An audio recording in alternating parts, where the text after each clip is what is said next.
Livestream. My name is Nechepso. Below me is Petasiris. How are you, Patrick? Good. Good. Good. I'm, just waiting to see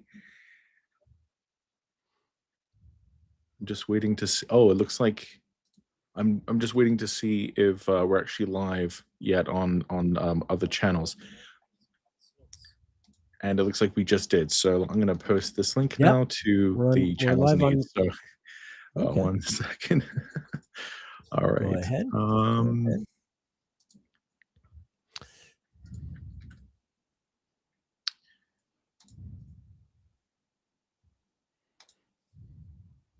okay. Alright, that one's done. And then we're applying onto here.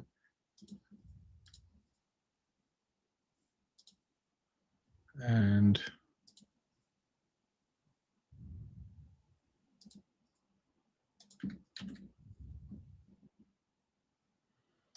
okay. All right. Okay. I think we're now we're now all there on all channels, I believe. Cool. All So right. okay, so now everyone has a way to get here at least. Fantastic. So how you doing, Patrick? Well, I feel a bit like Samwise Gamgee at the end of Return of the King. You know, not to get too real, but anyone who's been following us in this whole journey, knows that it's been like a long time. It took a long time to bring this vision to reality. It's so appropriate that we've we've released the first version of the program as Saturn and Neptune were first making their approach in mid 2025, but they didn't quite complete. And I think that kind of reflected the fact that there were still some critical things that we had to do with the program before it would be truly fully ready. And so it's so interesting that now that Saturn and Neptune have made this conjunction for real, that's the point at which this vision has now turned into a reality, which is just so classically Saturn Neptune. It And is hilarious. it hasn't just been a massive technical challenge, but it has also been a test of spiritual resolve. And it has absolutely been that kind of experience, at least for me, just because of the sacrifice that was required to make this happen. And so, while I am very, very happy and just ecstatic, really, that we're at this point and that people are actually getting to play with it, and it's really, more usable in a real way than it was before. It is also, I also come, with it sort of bearing the weight of the knowledge of what it took, of what it cost, in our lives, and certainly that's not just true for us, but also for our collaborator, our programmer in chief, John Streaker, who has gone to um, uh, unimaginable lengths. The River Hades. The River If I'm Hades. Samwise Gamgee, he's Frodo. He's the one bearing the biggest burden, of the ring. And but the good news is, we succeeded. um and uh and so we now have this incredible program, which is only going to get better from here on out. But for many of you who are watching this, you may already have kind of an early version of the program, so feel free to update it and see some of the new things that we put in there. And I don't want. I hope you're not watching this thing and like, oh God, is this just going to be like an infomercial for Nechepso? Well, I mean, a little bit. Yeah. Forgive Yeah. us. We are trying to. Totally. A We little do bit. want a little bit, but we also, Nick. I don't know about you, but like I'm using Nechepso now. Like I'd Yeah. say it used to be like 50-50 Nechepso Solar Fire. Mhm. Now it's more like it's crossing that 50% threshold. There are like more things now that I can just do Yeah. with Nechepso that I don't really need to go back to Solar Fire for. And I think as time goes on, that number will just keep getting up to 100. You know, there are so many things that are just so cool about the software. So I don't know if you've had that experience too of like Oh, yeah. being able to kind of rely on Nechepso more for everything you need.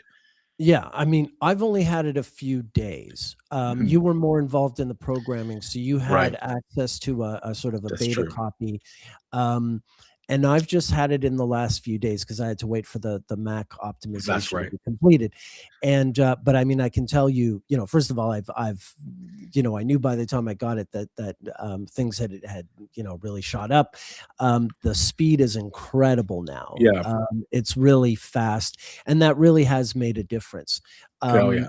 I know I'm gonna be using it in consultations probably by the end of this week or so. I'm gonna make the pivot, Yeah, I already am. and yeah, I've been using it now yeah, for yeah, consults. I've gotten through 4 consultations just using the Nechepso, and it's yeah, worked just great. right. Um I'm gonna wait, I'm waiting a week just so I'm really, really fluid with it, mhm. Yeah, but, clearly it's ready for me to do that, and that's the wonderful thing about Nechepso is it's really like, it's designed well for professional working astrologers, but it's also really, really good for absolute beginner astrologers because there's all this help material. Every planet or point that you click on, there's a text window that opens up that has several paragraphs of information and explanation and what have you. So it's a really great tool for learning astrology for beginners, and for people like us who are just using astrology software all day every day, for work and for fun. It's a huge step up. You know, of course, we have all these development plans, ready for Nechepso and where we want to take it.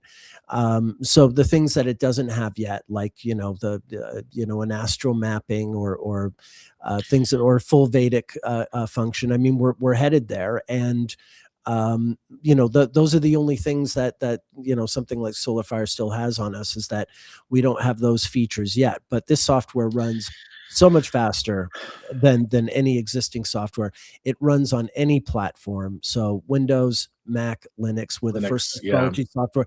I mean, that alone, the fact that we're the only software available to all three platforms, um, and that it's just like it's nice and workable now. Yeah, we released it last summer and we loved it, but it was kind of slow, kind of clunky. There were some things that we felt it needed that it didn't have, and we had to spend, I mean, a lot of what John spent the time since last summer doing Right.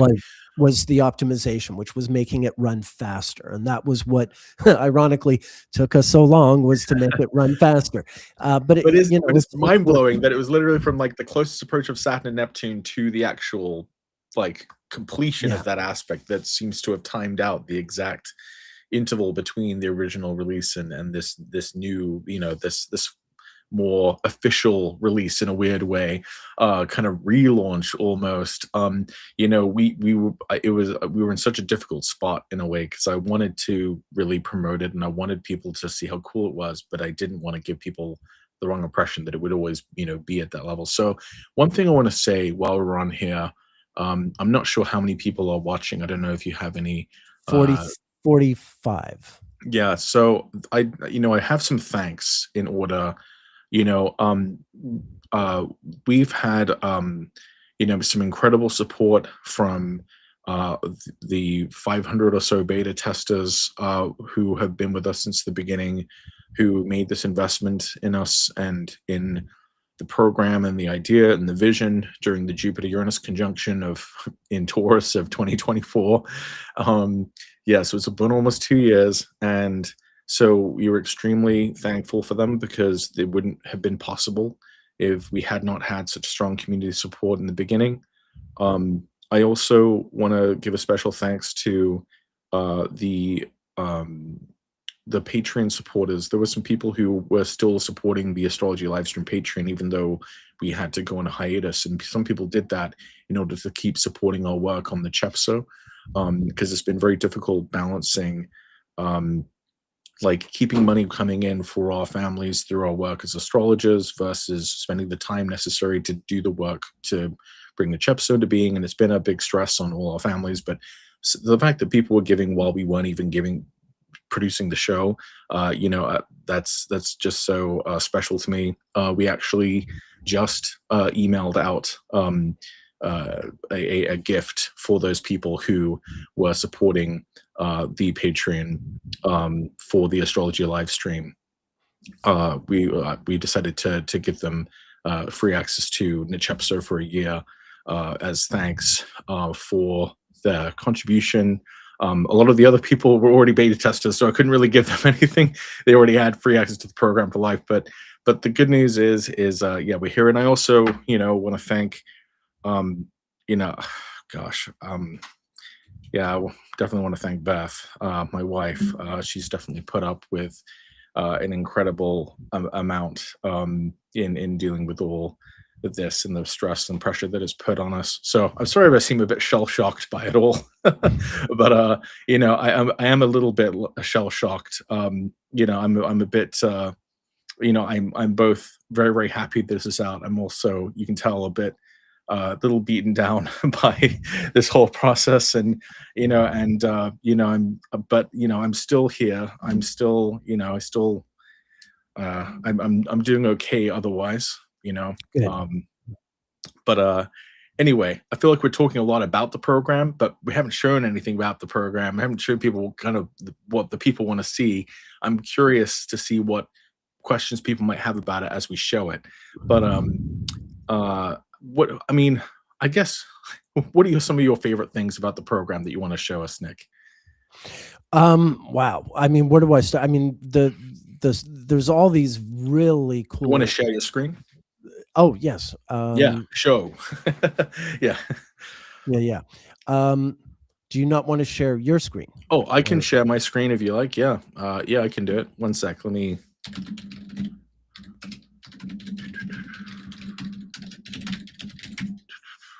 Mm, Okay. okay, where are you here? Did you I had you share your screen yesterday. How am I doing this again? Oh, I Oh, think there we are. I Okay. can do it. Yeah, yeah. I just have to. Oh, okay. Must be this one. Yeah. I have should be able to edit. There we are. Okay. Oh, one sec. Oops. Yep. Uh,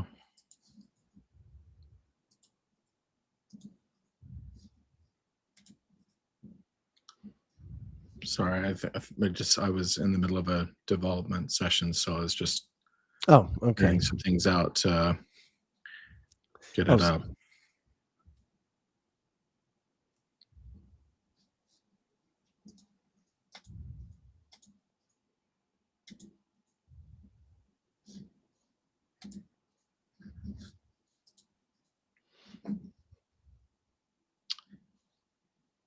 Computers. I have a lot of things open right now, and oh, everything is slow. oh, One okay. All right. second. Well, why don't I? Okay. I'll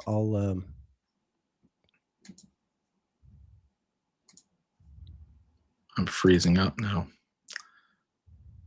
Of course.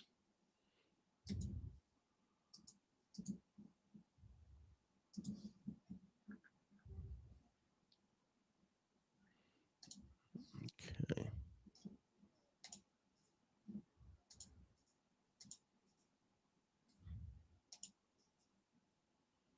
Hmm.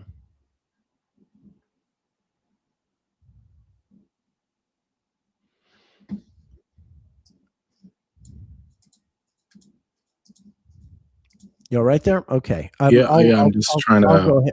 I'll go ahead and share my screen. I Yeah, didn't realize you were yeah. gonna be, No, um well, yeah, I would have been prepared. I just, yeah, I was in the middle of something. All right. Okay. okay.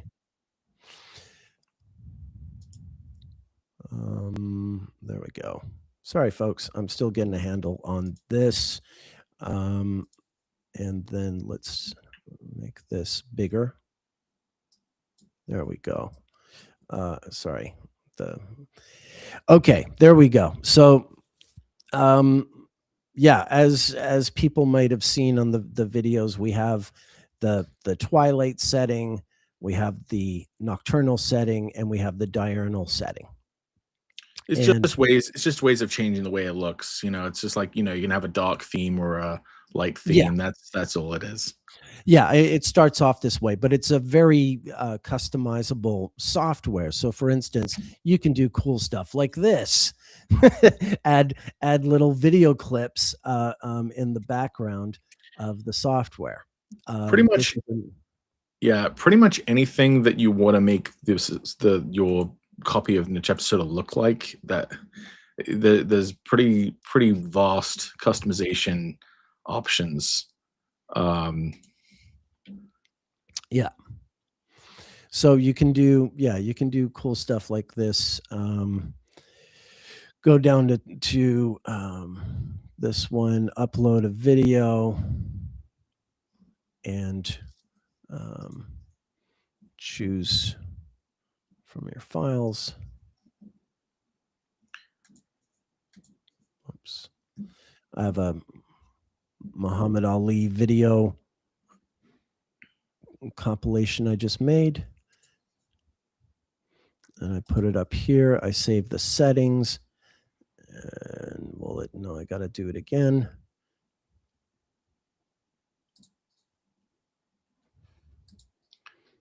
This time it'll work.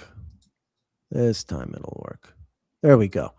So then you can have, like, I'm looking at a chart of Muhammad Ali, and then there's like a video clip of his boxing match in the background. You can do nifty stuff like that. Although, obviously the video can also be a bit much. I'll turn it off. I just wanted to show you that it's possible. But let's get into some of the astrology features. I think my favorite thing, Patrick, is this thing that you've introduced. That you've been showing us. I haven't played with it myself, but this, where do I find it? Your new. you may wanna show it on the left side just because the, Okay. QR code is on the right. Oh, okay. So you wanna go to the settings cog at the bottom, Yeah. and then you can select which looks like your text Yeah, is not the right color. yeah, I have the wrong text color there. Whoops. Just a moment. Let me fix that.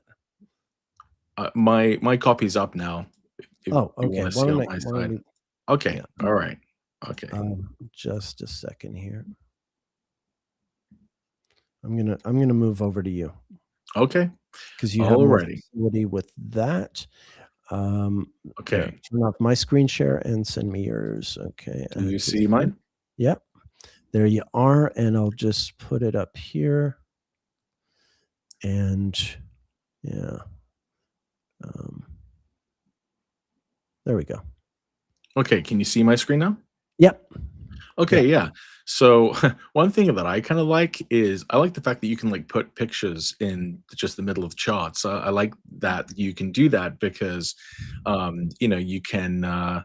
I mean, that's often a type of graphical choice I have to make when I'm like making charts. I will have to put it into a program and then put a photo in the middle of it. And you can just do that.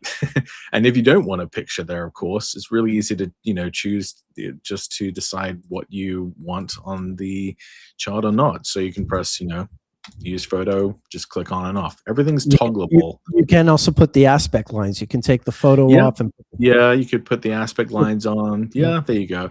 You got yeah, different options for aspects as well. You can use like weighting by line. You can do like a fading and weighting to kind of reflect applying, separating, etc.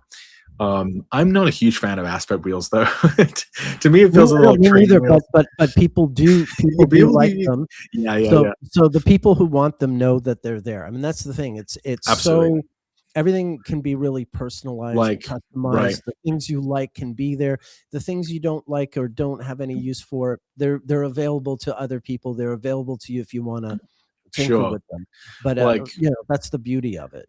I know It's like people are really, really particular about the way that they have their charts display, right? So like there's so much you can do here. Right? So for example, some people like their ascendant to be at the 9 o'clock position, but other people like to have the start of the ascending sign at the 9 o'clock position. A lot of people who use whole sign houses are more like familiar with this way of orienting the chart.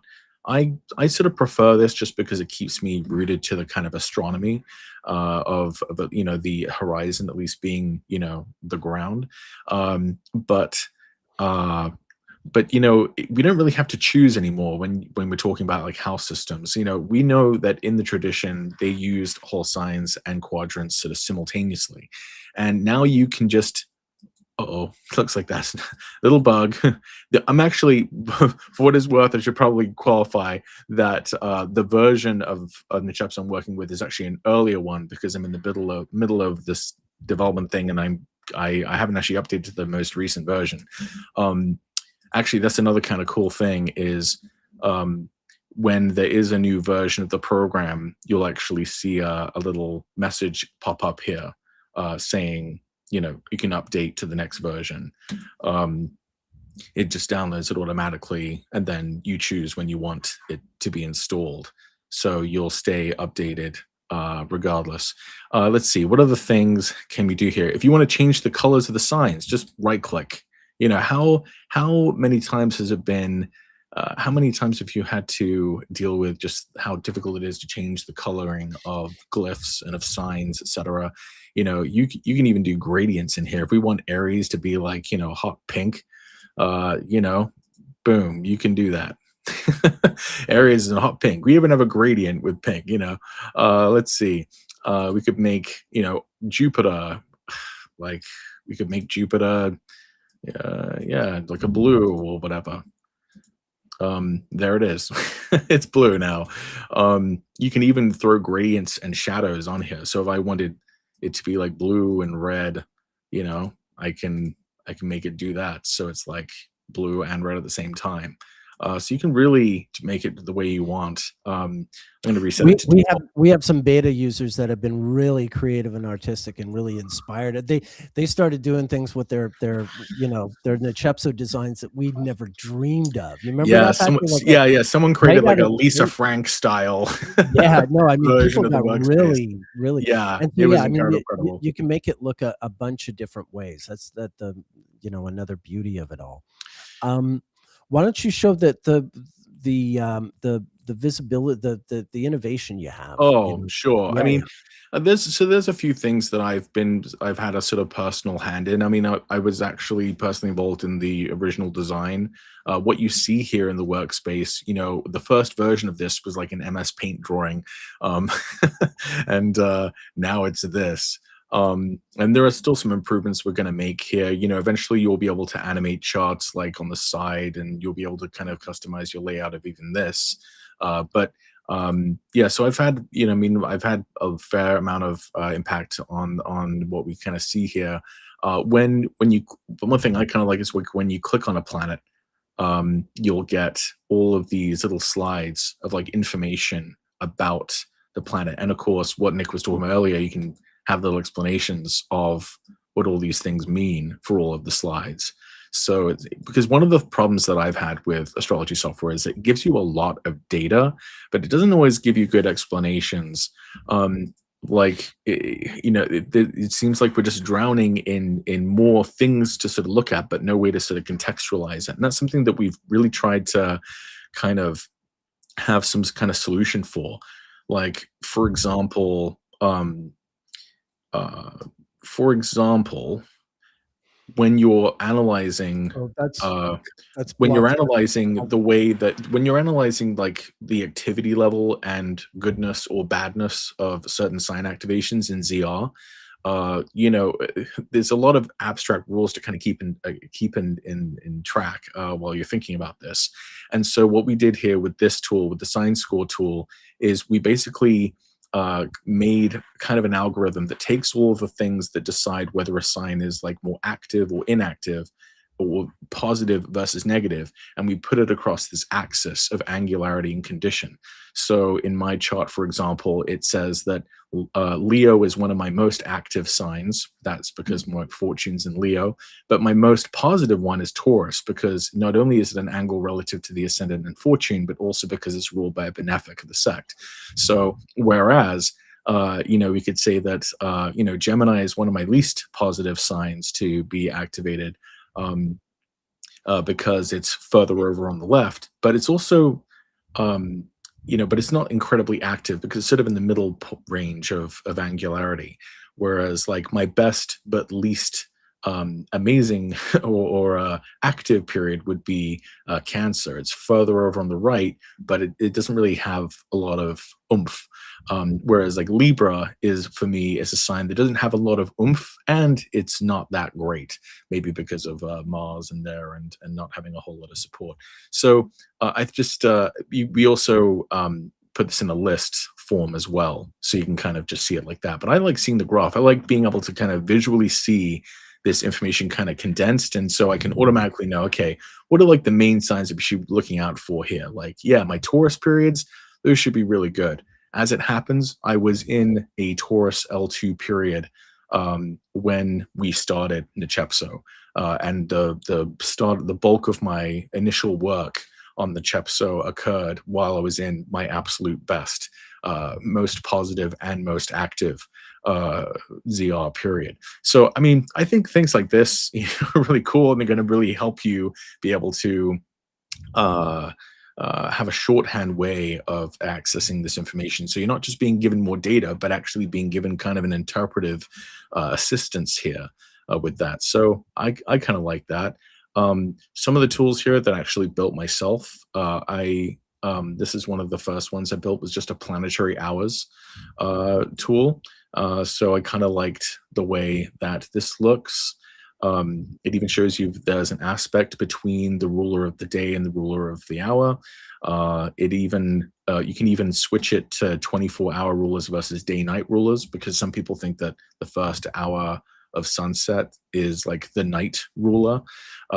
So, depending on the way you look at that, I was either born on a Jupiter day or a moon night. Of course, this is directly relating to this chart. But if you just wanted to see the planetary hours of the moment, just click that and boom. It right now in my location is a sun day and a Mars hour, at least for another 7 minutes.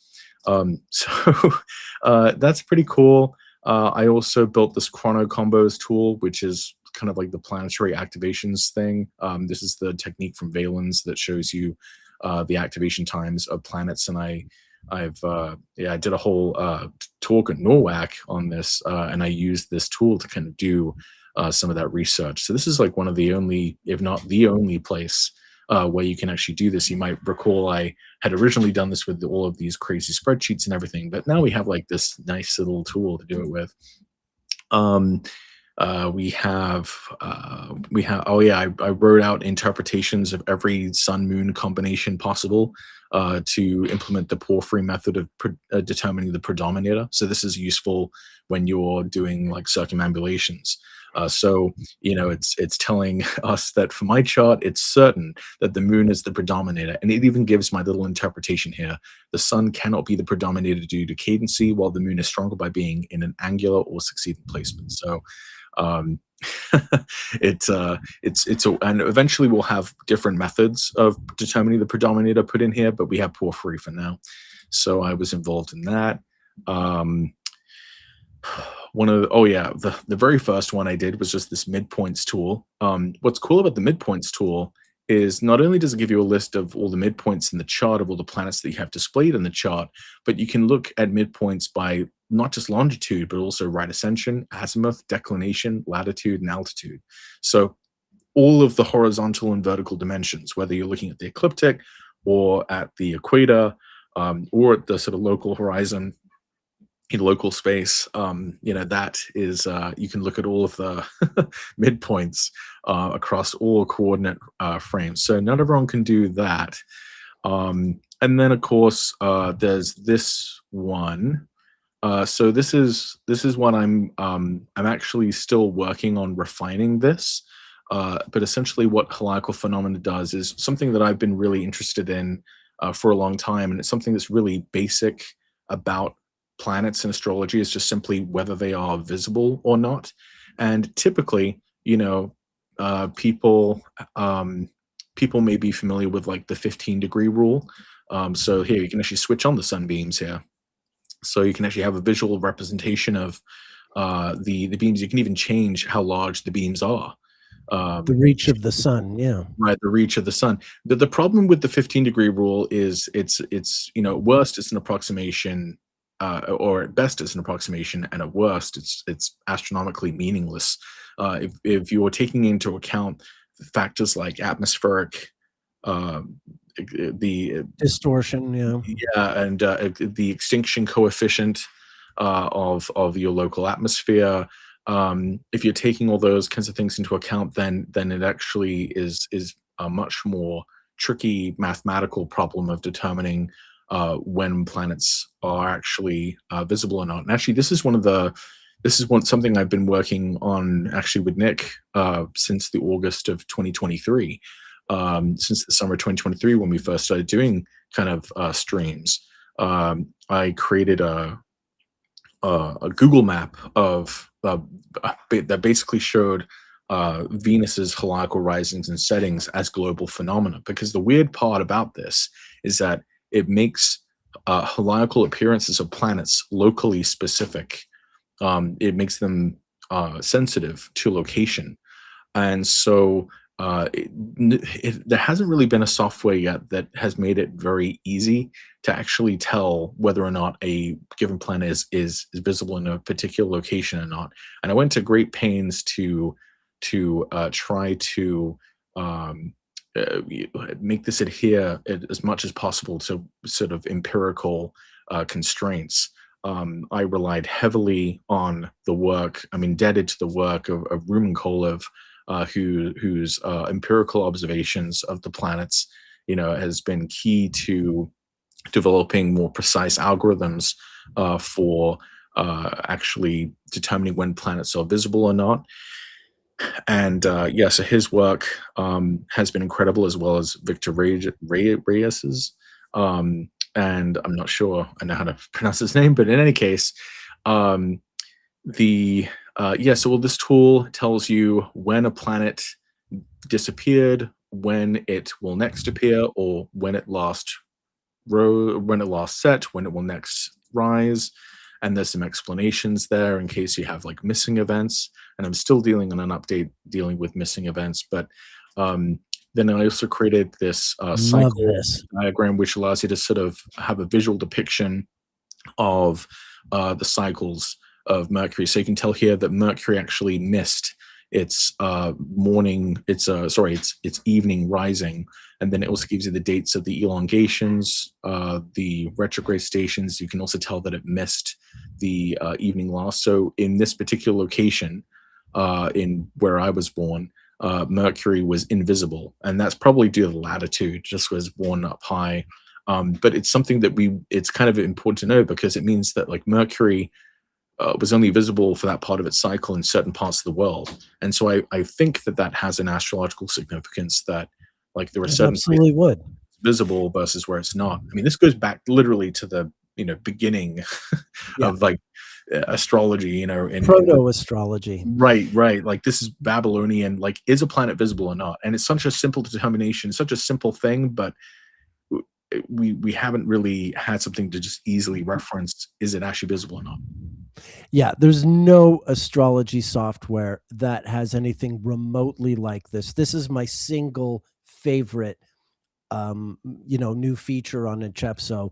I'm blown away that you designed this. The accuracy, just the design of it all is ingenious, Thank and you. I'm so excited for this. It It is is a something we desperately needed. I mean, you're mhm, absolutely right. It's such a basic component of astrology is whether or not these planets are visible or not, and going by a sort of arbitrary rule like 15 degrees, is a kind of arbitrary approximation, and this is so right. much more precise, and it's gonna change everyone's astrology game as this becomes more common. So I am actually doing a whole talk on this whole topic of combustion and visibility and some of my preliminary research and findings on this, which have been nothing short of like kind of mind blowing, I think. But I'm going to be giving a talk on this at Norwalk called "Playing with Fire: Combustion and Visibility."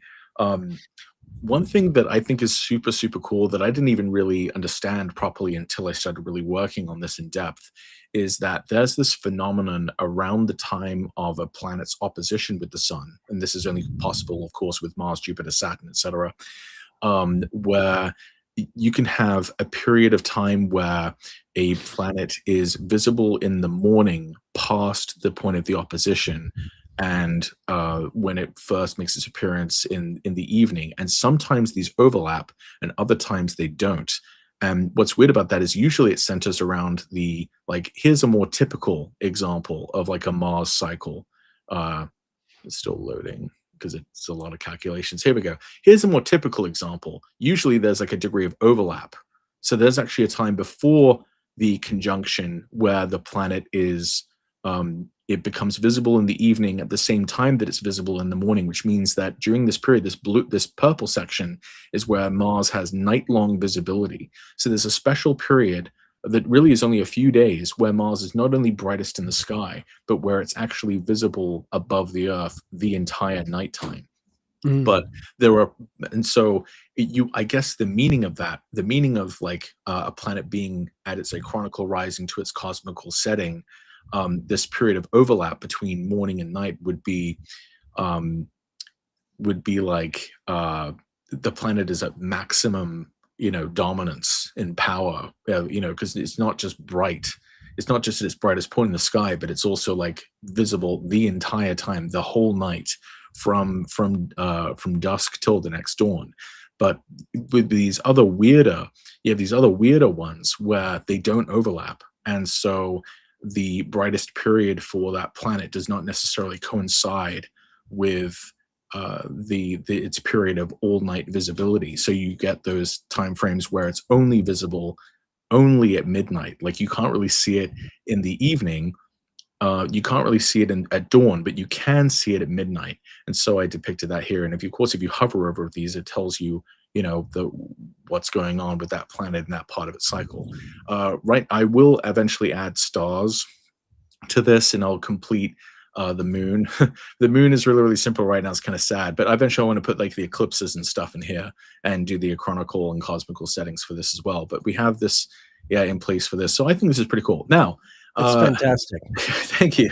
Patrick, why don't you quickly, but before you start that Yeah. next thing, can you just quickly click the button on the data box that changes it? That one, that button you almost pressed there, the one on the far right. That changes right. the data box, the far right of those 5 buttons. No, you were there. Down, down, down. What do you want me to? What you want me to? The circle, the data box. Show them where you can just make it simple text. That's it. That one. Oh, Boom. yeah. Yeah, You can change because the way this looks. otherwise people are going to think we only have I see. Yeah. option. I just wanted you to. Yeah.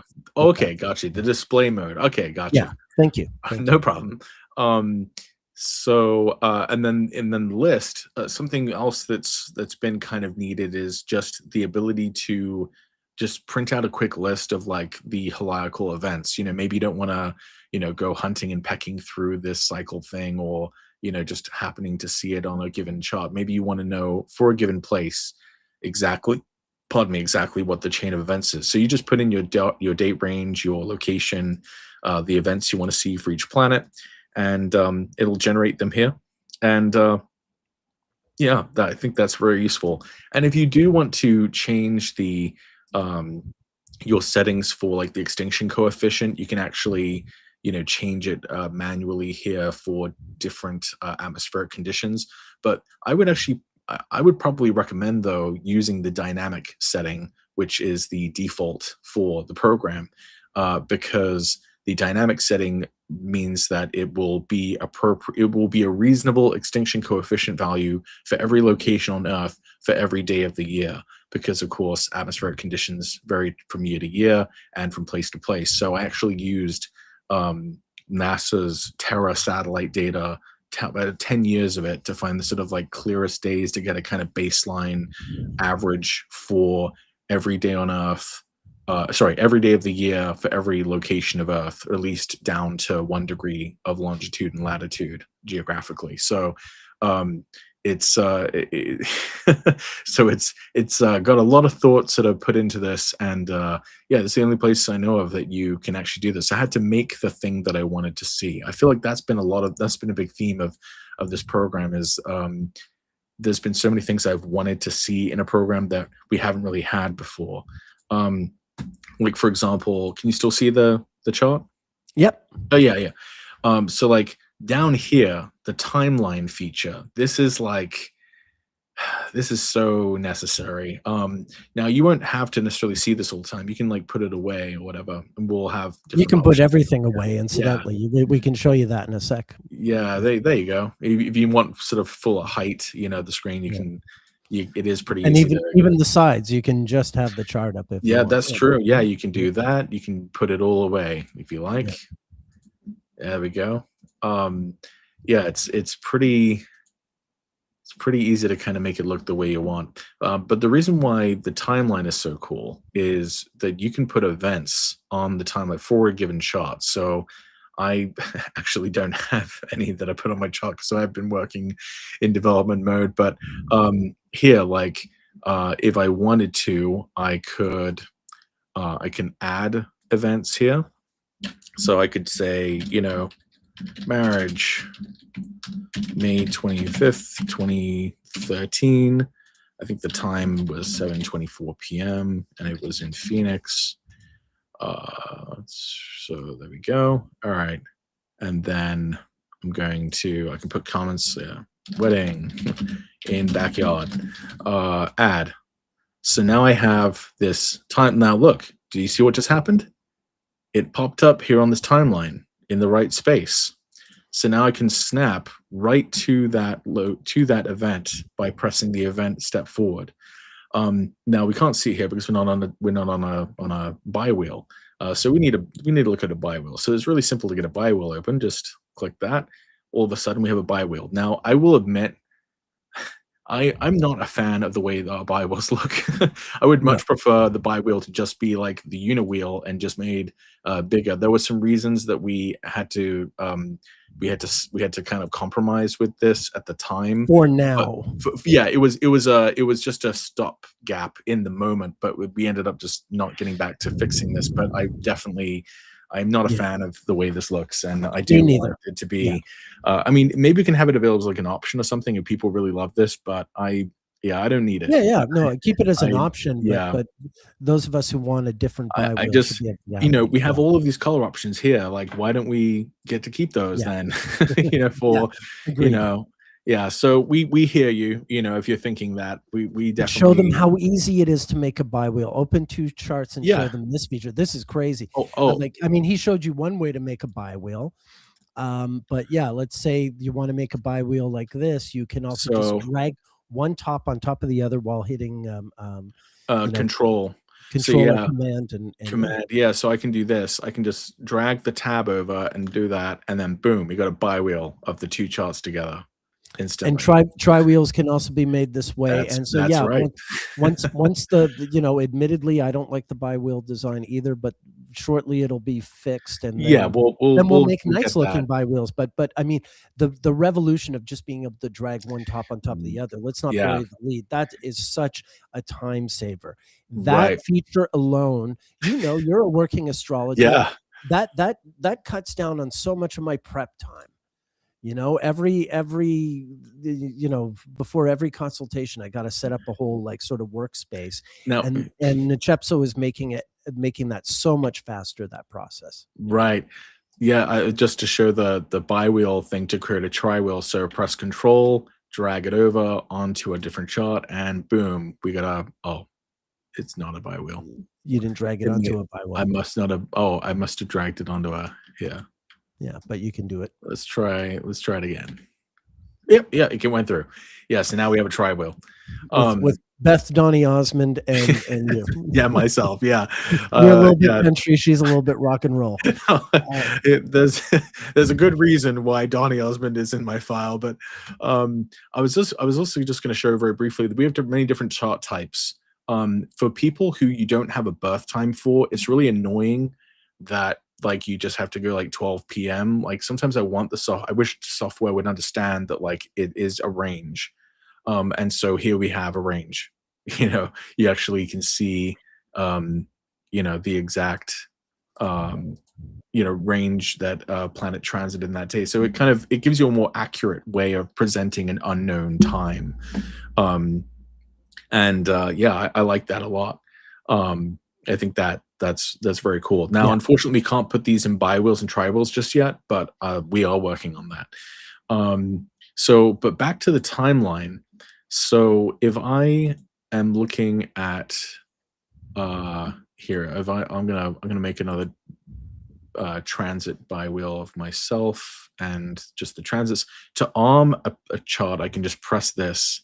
So this turns on animation, and then I can control the animation, obviously, with these tools here. Very simple, just playback controls.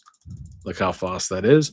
But I can also do it by like grabbing this marker and just putting it wherever I want. Like that's cool. Come on. Yeah. Like, And someone asked how many events can we put in the timeline? I don't know what the limit is, but As far as I I mean, I know, there imagine it'll isn't be a lot. one. Yeah, yeah. Eventually my whole database will be contained in Nechepso. It's going to take me a while to integrate it all properly, but yeah, all those timelines will be full, of all the different people's lives that I've studied. So really excited to use that. Again, another huge time saver. Yeah, no, absolutely. And so what's really cool too is you can even draw a line. You can even draw like I basically am specifying I want to only look at this time frame. Now it's going to snap to the area I just dragged. So now we can see that the start time and the end times are now close together. I'm going to zoom in even further. Now we're at 2013, February 19th to August 13th, 2013. I'm going to go even further. I can go down to like one day, you know. It's pretty cool.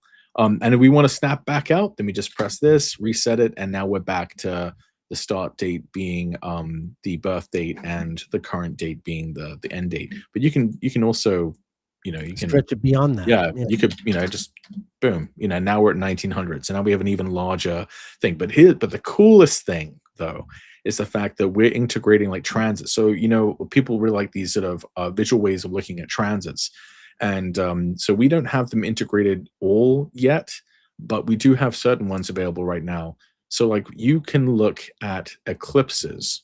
This is over a period of 126 years. So let me zoom in a little bit so we can actually see a little better. So the top row is solar eclipses. The bottom row is lunar eclipses. You can use the filters here to filter out eclipses for certain signs. Maybe I only want to see the ones in Leo and Aquarius, like the ones we're going into now. So now we can see, how the eclipses, overlay with like our life events. So we can see here's my marriage that happens on this date, and we can see it didn't happen alongside those, but we'll have like you could put in like Mars Saturn squares or Sun Venus conjunctions. Actually, we can kind of do Sun Venus conjunctions already because we put in Nick's Venus synodic infills. So if you've ever been confused about was I born, did that happen during a red 5 or something, like what when was it? Well, I can tell you my marriage occurred at the end of a blue 1. And Venus we can see interval. that. Just I don't have to know it. I can literally just look at it and tell you that because it's right there. So I feel like that's pretty cool. And you can also Yeah. change the colors of the markers too if you want to sort of color code your events. If you wanted to make all your career events like red, or you wanted to make all your sort of personal life events some other color, you can we basically really wanted something that allows us to be able to visually see transits and visually see timelines and navigate through transits, because so much of our work together, Nick, and our work individually involves biographies and looking at cycles over the course of someone's life. And so it really becomes necessary to have tools which allow you to kind of create these chronological timelines. And now we have like a literal timeline. You know, we have this incredible technique, but we also going to have, you can also put like time lords in here. So right now we only have circumambulations. But the eventually we'll put like ZR in there and perfections, and you know, you'll be able to see on the timeline like when your L1 period ends, when your L2 period ends, or when your second house perfection begins, or what have you. Yeah. I don't know if these are the things that people are focused on, but these are some of the things that excite me about this program. And gosh, there are just, I don't even know what to even go to next. Is there anything that people want us to look at or talk about? What are people saying in the? Oh, people are just very, very impressed. Jenny says, this is so neat. Casanti says, oh, I didn't know I could color code my events. It's going to help so much. MR3 1927 timeline integration with Nick's database as a reference would make the program a lead all by itself. Yeah. Yeah. I mean, oh my gosh. Roy Dio says this is extremely exciting.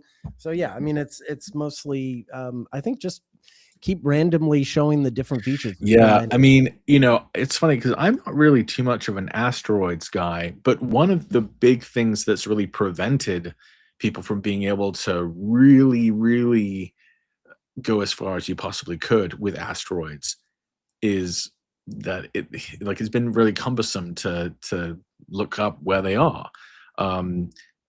You have to go, like, right now, the only way that I know how to get asteroids before Nechepso existed is like you look up on astro.com like the reference number for that asteroid, and then you put it in the box, and then you know it's like a big hassle. Now now it's like stupid simple. Like now, if you want to see what asteroids are like conjunct a planet in your chart, you can literally, you just select the different points that you want to be compared against. You just set the orb in minutes, and then you search, and that's pretty much it.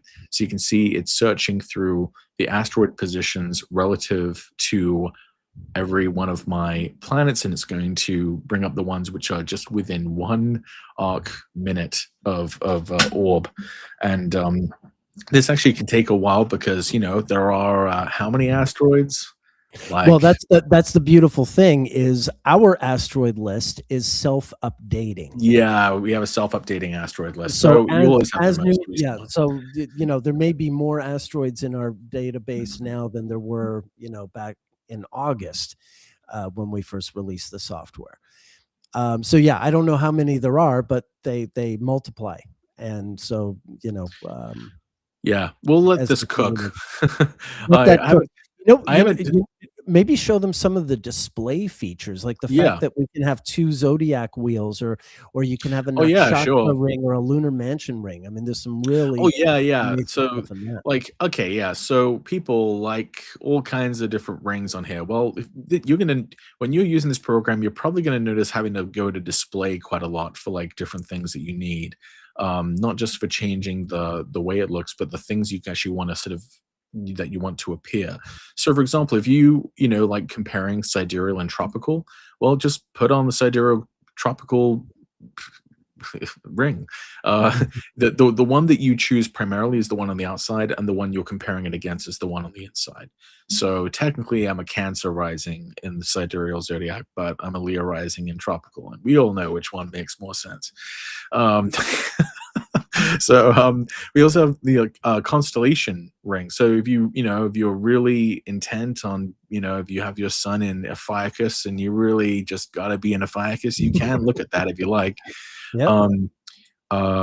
And I think you can even put these on at the same time. So, you know, you can, it's a little Looney Tunes looking right now, but yeah, you can put those on. If you want to see like the nakshatras, you can put those on here. You also have a choice of using the glyphs that we made for nakshatras, or just this sort of standard 2-letter notation. You can even throw in Abhijit, this like mythical one.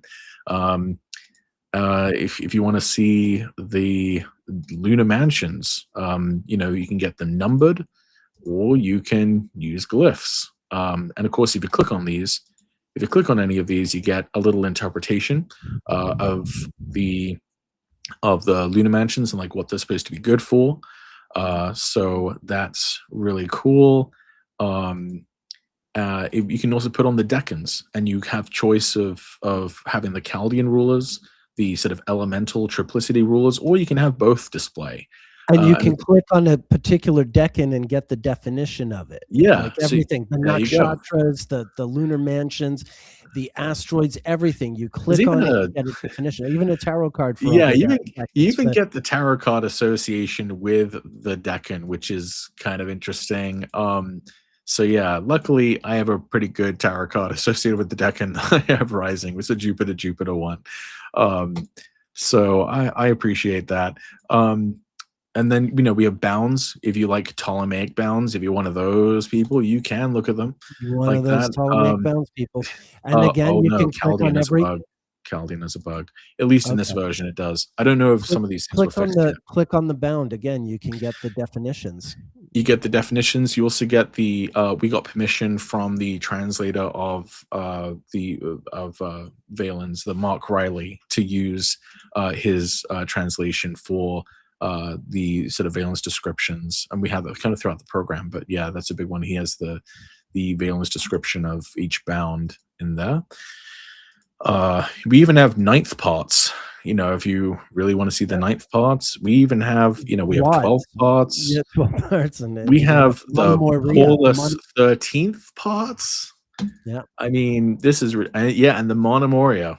Monomoria, and you can get the definitions of the Monomoria if you can manage to get your little mouse in there close enough. Oh, well, we don't have a definition, but basically you can see that looks like my horizontal scroll bar is not here, but you can see that when you hover over one, you can see the name of the planet appears in the center of the chart. Right. Yeah, so I'm just keep in mind I'm actually working with an earlier version of the program, so some of these things might actually be fixed in the updated ones. But yeah, if you just hover over them, you can see which one you're on, and as we do update the software, it's now automatic, so there's no more like people who have the most up-to-date versions. When we update the software for this or that bug fix or some new feature, it's seamless. It just, the next time you open your software, the bug is fixed or the new feature is added, and you didn't have to do anything. We got the exaltation degrees in here. So you can just have those displaying if you like. Oh yeah, this is probably pretty important to know about.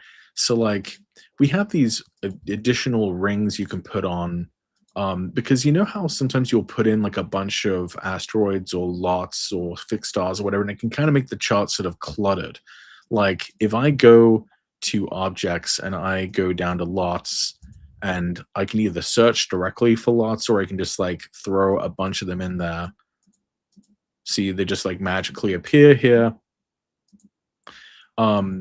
It can start to get a little crowded, but I can kind of give my eyes a break if I click on lot ring, and then now all of a sudden those same lots are now on the outside. So this differentiates that they're different from planets, but then also kind of allows our eyes to sort of see the planets versus the lots. So that kind of gives our eyes a break there.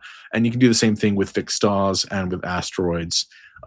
It's just a way of making it kind of easier to digest all of the information that you're seeing on the screen. And yeah, I love the object selection. I love that you can just, whoops, I deselected everything. So if I select all, what happens? Oh, hopefully it doesn't. Oh, that almost selected everything in the whole thing. Okay, so hopefully that was fixed. Okay, I can get all the planets back, and I can get my angles back. There we go. Oh, that's much better. Now you have some choices for glyphs. There's actually a lot more glyph choices coming. But one of the oh yeah, it's right here. Glyphs. So you can choose which Capricorn glyph you want. You can choose different glyphs for the aspects. You can also, if you don't like the sort of honeycomb style glyphs for the angles, you can just switch those to, the letters, just like that. Pretty easy. Everything's just toggles. You want to change the colors, you have all those options here. I also love the resize. I love that, like, some people like to have a super huge inner circle size, and you can do that if you like, or have a really small one. If you want to change the size of the fonts of the program, you can make those bigger. Change the glyph size. You can do, whatever you like, really. You can change the radial spacing, the lateral spacing. It's Yep. Very, very easy. very easy. And you can do the same thing with the bi-wheels and tri-wheels as well. They have this similar kind of options to change the size of things, just as easy as that. And you can specify that this is being done for this individual chart or as a global setting. Yeah. But I mean, Yeah, yeah. So when I'm using like some charts, if there isn't a specific time, it's approximate. I don't necessarily want the angles showing on that chart. I just want the planets.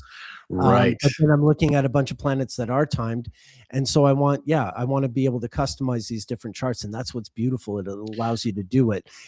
Different charts can be showing different points depending on what what you want to get out of a given chart. Right. So for that, I think that would be I think that is this not, oh yeah, that's not working. That's right. Oh yeah, might just be yeah, unfortunately this is one of the things I really like. It was working, but it might be working now in a future version. But basically it overlays the another house system on top of the one you're looking at. And I think that's pretty cool. It allows you to kind of see placements by sign and by quadrant. And yeah, you can pretty much make this look exactly how you want. You can choose different colors even for like the nakshatras, all of it. I mean, it's just John just went, to town, Yeah. pretty much with the customization of how it looks. And I know, like, I still have like the standard default one, just because I haven't done as much work with like customizing mine, because I've been mostly involved with just trying to fix things and trying to build things, and so I haven't actually taken as much time as I would like to sort of customize my setup, but it's all possible. Now, and this is just the workspace, mind you. Like, oh yeah, he made this like find function. This allows you to like, you can. What I like about this, and I had a little bit of a hand in this, is I wanted the ability to search for like specific electional windows. So like if you're looking for an electional window and you only know that you have like Tuesdays and Thursdays, where you can have this option to where you have the capability of taking your election on. Then you can specify like the days of the week. You can restrict certain dates from the search. You can put a time restriction, a date range, and for a location, and that allows you to then do all kinds of different astrological searches for a really specific time frame. So it kind of matches the way that you would do like an electional search. It kind of eliminates the possibilities for you and leaves you with the ones that it finds. But this is just in the workspace. I mean, we have like the personal module as well, which is like a whole other thing. It shows you all of the aspects of people in your circle, the transits that you're having in your own personal chart. There'll be more explanatory materials in here as well. I love this feature, the journal, the fact that you can like put little journal entries about like what you've experienced with transits. This will be very useful later on when the AI will be able to kind of take events from what you've talked about and be able to relate them to the transits you're having.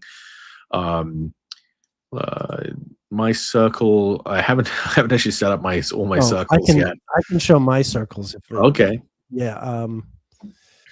Let me see. I'll be right there And because then I did go to town with my circle. okay, John, he even made like this whole like tarot thing. I'm not even as much of a tarot guy. I've been really weirded out by tarot because my wife Beth is really into it, and she's showing me a lot of cool stuff. But like, I like this card. I think this is like a good money card. I think.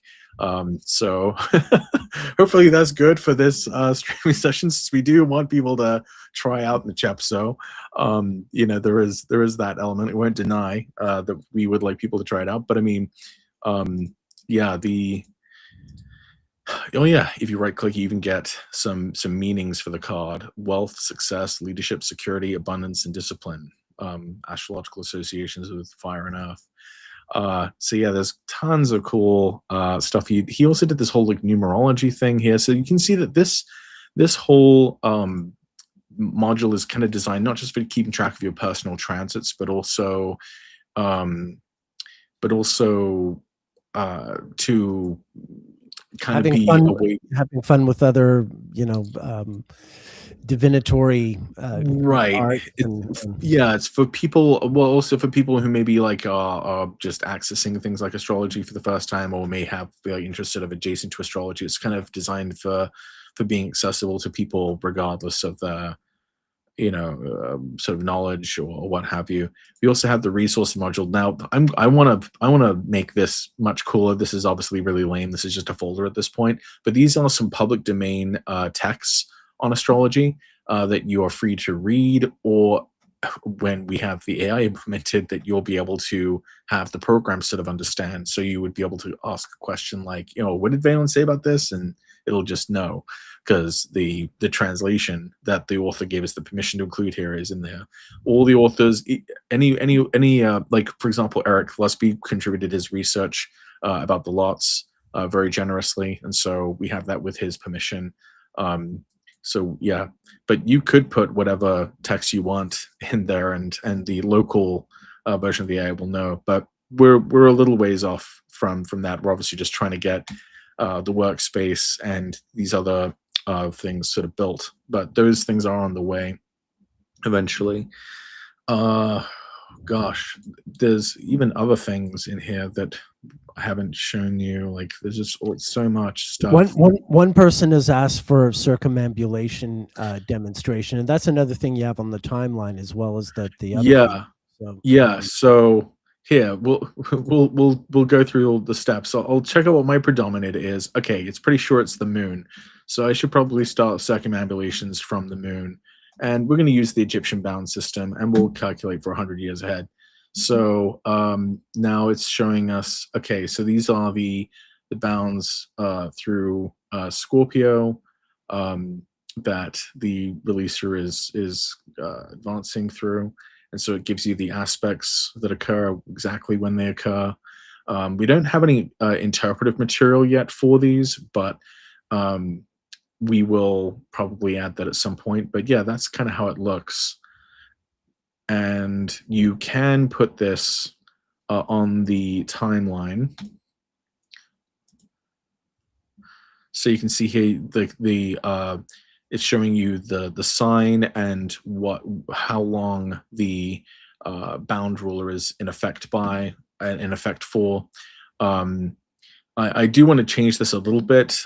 This is not quite what I had in mind for how this would work, but this is kind of the preliminary version of how circumambulations would be implemented, but on the timeline at least. But yeah, that's what it looks like. I would think I almost would prefer it to be sort of slightly smaller.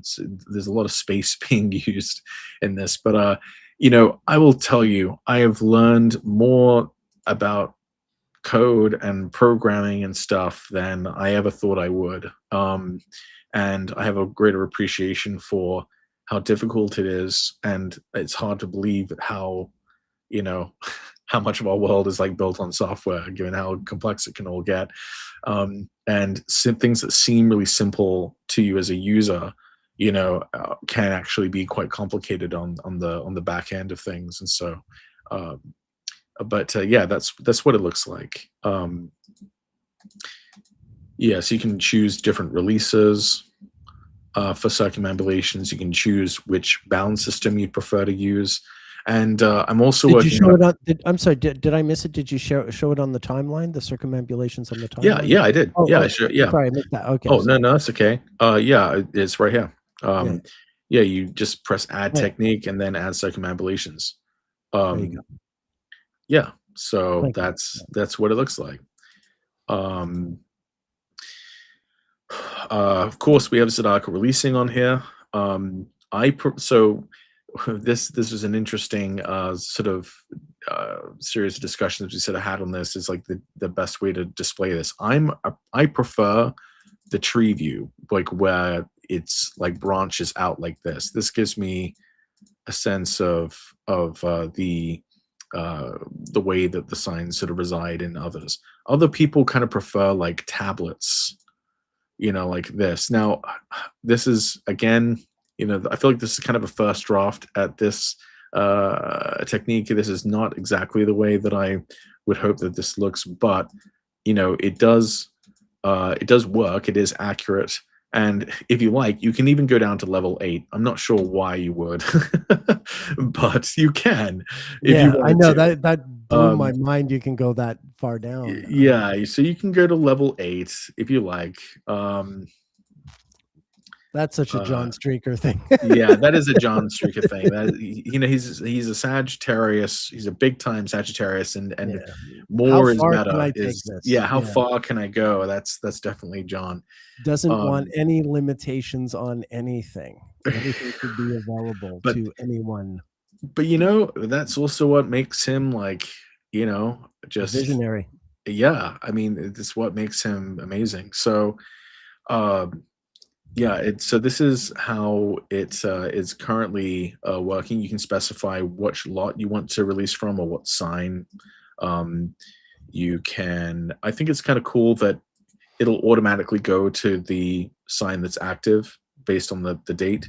And here's a weird thing that we put in here. It's kind of experimental, but we allowed the ability to use the mean planetary periods as well as the major planetary periods, and even the closest synodic approximation, like using the more precise synodic value of the minor periods as opposed to the more generalized minor periods. So, for example, you know, um, uh, we use 360-day years, and you can actually specify 365 if you like. We made the default setting the way that it's conventionally practiced and the way that it is described by Valens, but we do have these like sort of experimental options if you wanted to look at these different ways of doing it. But the main thing that I'm kind of hoping for with ZR is greater intelligibility, and that's why things like the sign score. No, why is that low? Oh yeah, now it is working now. Uh, that's why I love things like the sign score, because this gives us a little more ability to sort of almost quantify or just have a better way of having a sort of um, I don't know, expectations about like what a given planet should be, how it should be experienced, or what a given sign experience should be like, and then we can kind of measure that and really see if that matches the person's experience, and to make sure that releasing from the lot is maybe like the right lot to release from, or that it shouldn't be done in some other way, because there are obviously some cases where you take ZR out of the box and it works exactly as described and as you'd expect or hope, and then there are other times where it can be kind of confusing, or like it can be mismatching, and so and sometimes it takes sort of slight adjustments to sort of understand like how it could still make sense. And so I think having a tool like this that actually gives you a way of being able to kind of interpret visually, what these signs should be about, or what they should sort of signify, whether they are more positive or negative, or whether they are more active versus inactive. That's what I think is going to really help people's ZR uh, studies. But yeah, so that's the ZR function. Um, what else do we have in here? Yeah, essential dignity tables. Oh yeah, I love this. I love it. We have like all the bonification and maltreatment um, conditions in here for each planet. So it'll, the ones in blue are the ones which kind of describe the positive things going on for a planet versus the negative things. So, for example, my Venus, it recognizes that it's insect, that it's rejoices by quadrant, but it is also noting that it's in its opposite sign and that it has a malefic ruler, and those are things that kind of count against it. But it's also noticing that it's in its triplicity, it's in its own 12th part. There are some good things that are going on for this planet. And so it has that obviously for all of the planets there. So I think that's pretty cool. Yeah. Let me answer a few questions here. Yeah.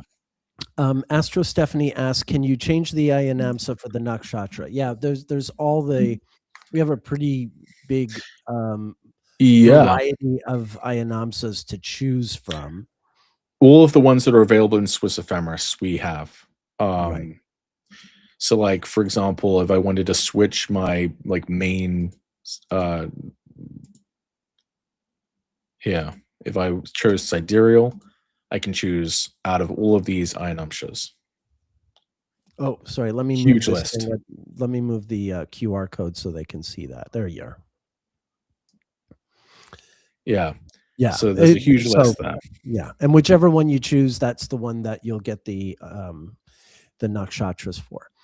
Another question. Transits with solar returns and transits on secondary progressions. Can we do like tri-wheels with those? Yeah, let's try it out. So here, let me close a few of these. So I like the browser design. Yeah. um, okay, let's do a solar return. We're going to do we're going to derived charts are just charts that come from another chart, right? So we're generating a solar return from a particular natal. So we're going to put this on here. I'm going to choose myself, and I'll use the current one. And yeah, let's cast that. Oh, whoops. Let's just do now. There we go. Okay. So now I have my current solar return, which I gotta say looks pretty cool. Venus is also my ruler of the year. So I'm looking forward to when Venus comes back to Libra, which will be right around UAC. Um, so let's see. I can add. They wanted to see transits with a solar Yeah. return. Transits with Okay, yeah. the yeah. Gotcha. Okay, so let's put this in a bi-wheel first, and then I can. Oh, you know what? It might be better to just do it this way. I could do combine, and then no. Oh yeah, tri-wheel. Sorry, I haven't done this in a while. Chart one. All right, I'm gonna choose my natal chart as chart one, and then for chart two, I'm going Derived. to choose a derived chart. So the one that I just did, that yeah, I'll do that one. And then chart three would be transits. All right, and we'll just use my current location.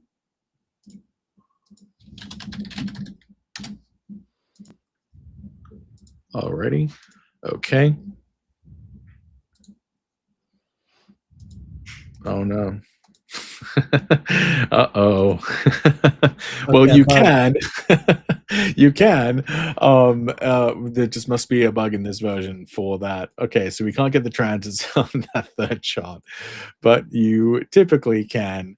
Here, I might even be able to do it this way. I might be able to sort of cheat and go like create a tri-wheel. Here we go.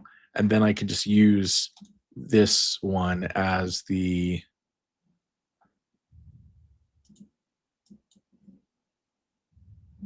so it looks like it's a little out of place though, because it looks like the Your natal chart's on the outer ring. yeah, not sure why that happened. There is a way to change that around. I'm not sure I remember how. Is it this way? Do I do it like that? I think there was yeah, there we go. Okay, so now I'm on the inner wheel and the solar return is in the middle wheel, and now I can just animate the chart on the outside. Wait, what happened? Okay, yeah. So that should be correct.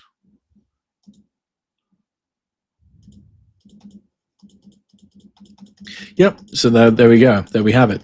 So we now have. We'll definitely make sure that this is less sort of glitchy. Yeah, But you can. But there, I can do it. There is a way to do it. So yeah, I have the thing here, and you can see how the animation controls in the bottom kind of go kind of far because we have the timeline here. So that's one of the other reasons that we want to have the ability to move the playback controls up to the side on either side, just so you can get the full height of the chart, especially when you have a tri-wheel where you need the wheel to be as big as possible so you can see everything in here. Um, and you still have all of the resize options here, so I can actually I can actually make these a little smaller so I can actually see more precisely or finely into the tri-wheel. Um, and yeah, now that I have this outer one,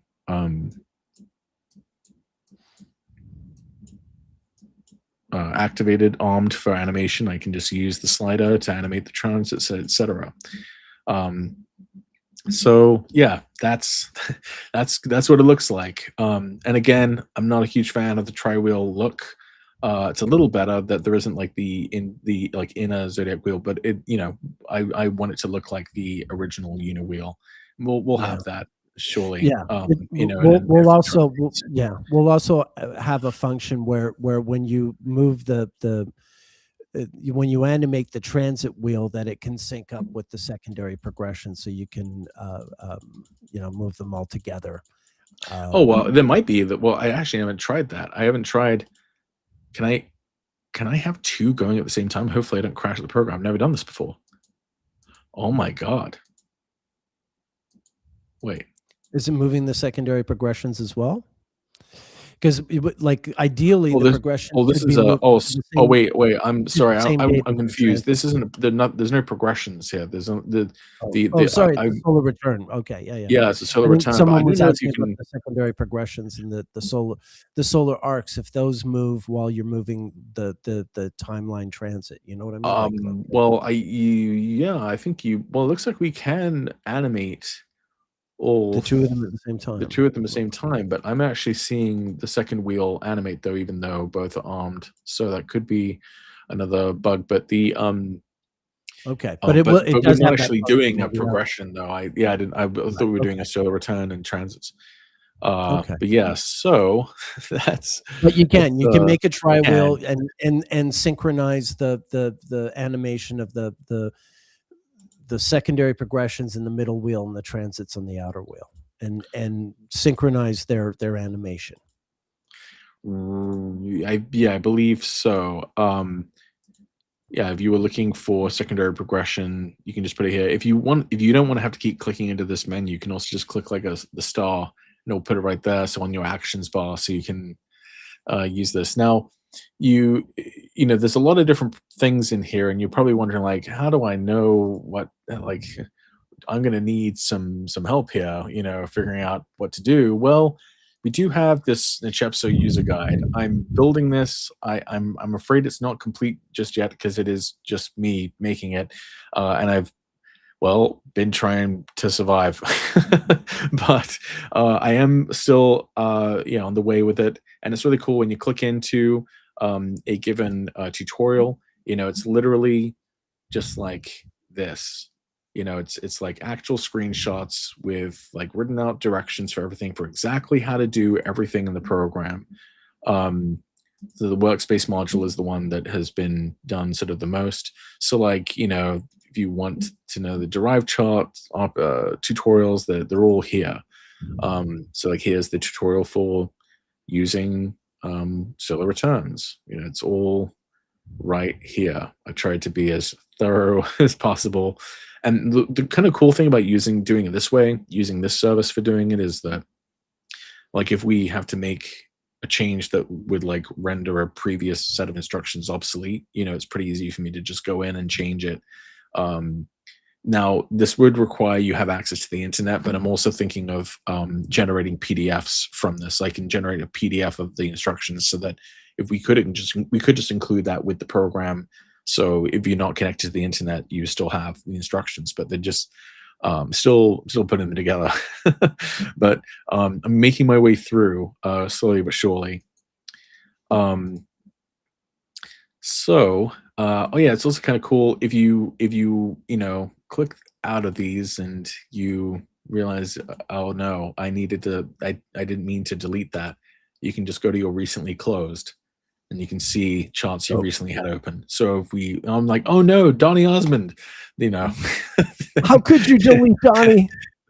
then Donny Osmond Without has not him, gone it's just away. all country and no rock and roll. Right.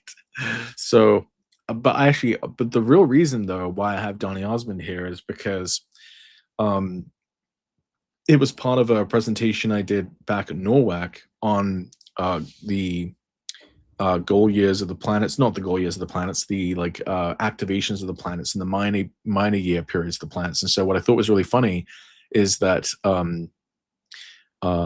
Mozart was born with Virgo rising with Venus in Aquarius, and in his 8th year of life, he went on tour with his sibling, around Europe to play music for emperors and queens and all this kind of stuff. So he was like part of a family band, touring at the activation of his Venus.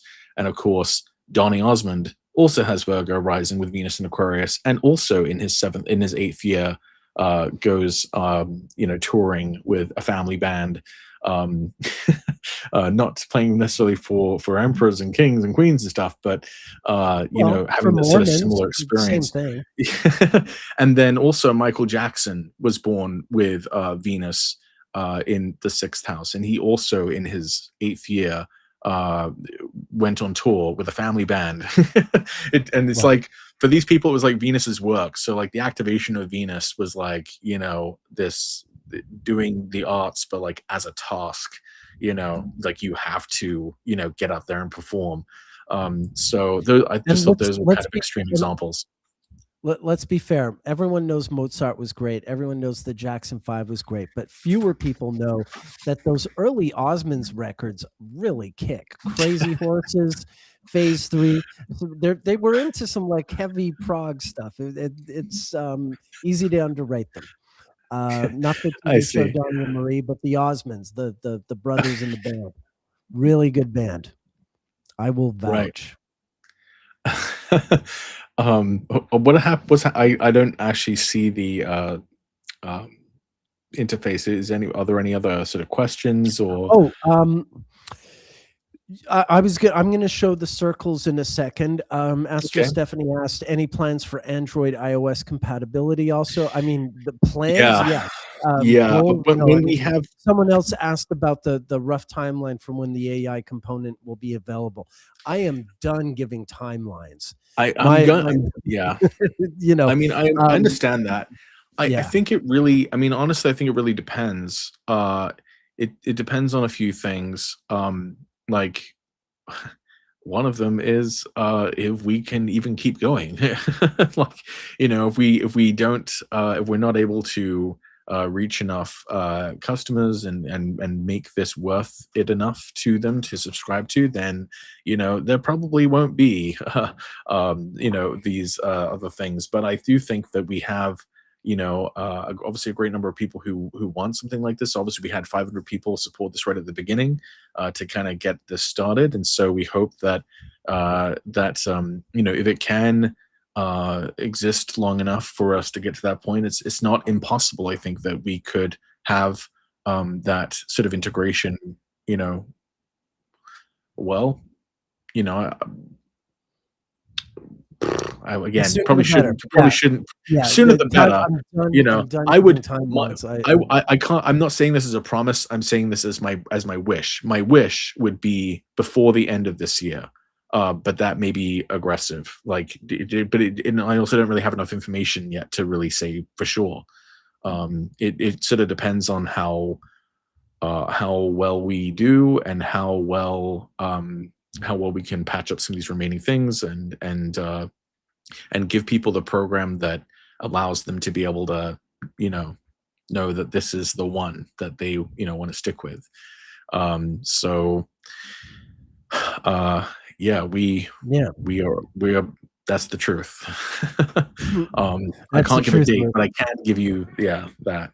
Yeah, I mean, the reason we are making it a subscription model is with the expectation that people will use it and subscribe, and with those funds, we can, keep developing it and adding features. So we have a lot of big dreams for Nechepso and things we could do with it. But yeah, I think some of it will be how much money we can throw at a problem. Can we hire people to help things go faster? So far, that's been a real issue for us. Anyone Right. anyone we hired for help turned out to really not be very Well, useful to us, yeah. and costly. So yeah, I mean, there's a lot of aspiration, but I Now, mean, the software has to make it in order for these other things to happen. although, on the other hand, though, with the AI, integration, at least, I can't really think of anyone we actually need to bring on. We just need the time to be able to actually work on it, the time and space to be able Yeah.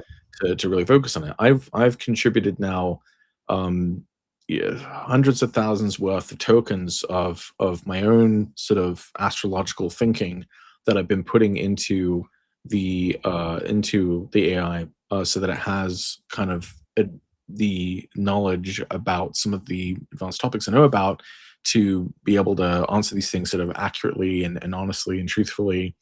And but that took time. I had to take time off from work to dedicate to just filling out, like, just hundreds and hundreds of cells of spreadsheets. That was like a lot of what I was doing in 2024, and I had to take some time off in order to focus on some of the coding things that had to be done. So what I'm hoping is, if we do well enough with the software, then I'll be able to refocus back on those core tasks, because once that part is done, then then it was just a matter of coding everything into the program to allow you to be able to click on the little lightning bolt button that will prompt the AI exactly with what you want to ask about. So the way it will work is actually really cool. When you click on a given planet in a chart, um, you get the pop up that comes up here, right? And there will be a little sort of lightning bolt icon here, and when you click on that, that will automatically prompt the AI, like, I'm asking about the Mars position in this chart, specifically. So then it's going to load up all of the information it has about this planet Mars, from this chart, its latitude, its brightness, its aspects, its house position, and it's already going to load it up with that, so that by the time you're asking the question, it already knows, like, something about what you're going to be asking it about. And it's going to be kind of focusing on asking a question. So I could ask it a question like, you know um what are some, like, lesser known things that you might be able to say about my Mars placement, or you could say, what kind of things have happened in my life before when Mars was in Libra. um, and if you had enough data in your events, then it would be able to actually compile, it would be able to find different events from your chronology that have Mars and Libra, and it would be able to say, well, you seems like you've had these kind of experiences, and you know um, they have the common theme of this, or maybe it would say, like, they're kind of different. There must be other things going on. So we really envision the AI component to be like a real, like, assistant to the astrologer, and really only useful to someone if they already have a lot of astrological knowledge. I don't know that it would. I know some people have kind of this existential fear of, like, being replaced by AI, and I can see how obviously that is valid to some extent. But this is this would be something that uh, I think it's only really useful if you actually. It's kind of like how autopilot on a plane is only really useful to someone who knows how to fly planes. Yeah, Uh, that's a good you know. analogy. Yeah. Um, and so, and there's a lot of other things too. I know I mean, AI has become so, like, politically toxic, and I completely get it. to a large extent. And but the thing I would want people to know, if you're hearing those two dreaded stupid words, AI, two letters, and thinking, oh God, not another thing like this.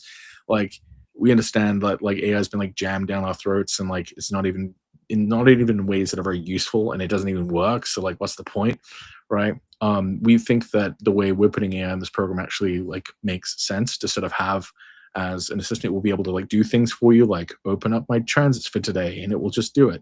Um, we also know there's concerns around like safety and privacy, and this AI would be locally hosted on your machine. It wouldn't be connected to the internet, so all of your data would stay on your own computer, and the only energy that would be used, would be the energy you're using for your own computer to run the software.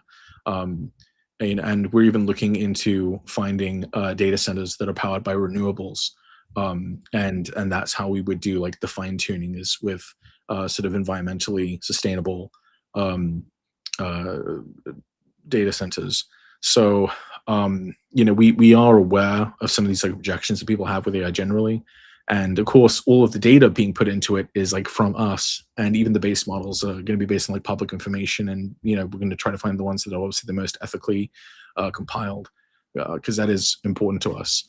um, it's but what's crazy is you don't even need to use AI with this program. It's so cool already. Like, Yeah, yeah. I mean, you don't have to use it if you don't want to. You can just turn it off. In fact, you can go in the settings and literally go I don't AI want it. activated, true, false, false. Boom, it's gone. Yeah. You don't have to use it because it's not going to be there. Um, so yeah, don't don't worry. If it's something that you think No, you can get I some use mean, out of, great. worry, but not because of anything Nechepso's doing. Right, right. Yeah, aim your worry elsewhere. Okay, shall I show the Yeah, sure. Yeah, go ahead and get rid of my screen. I circles? don't know exactly And where yeah, you are.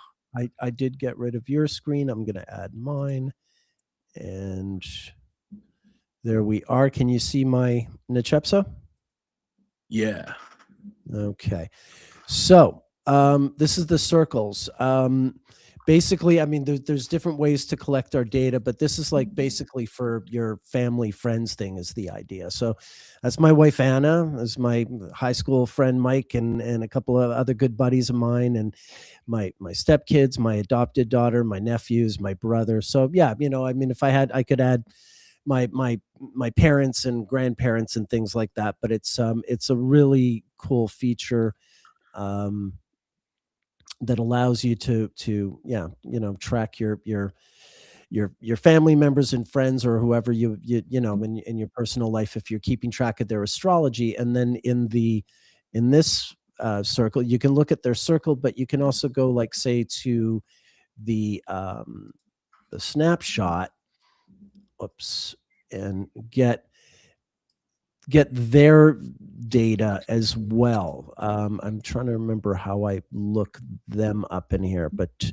um, I I have to think refamiliarize no, myself. no. Oh, yeah, yeah. This, do you see where you see your name?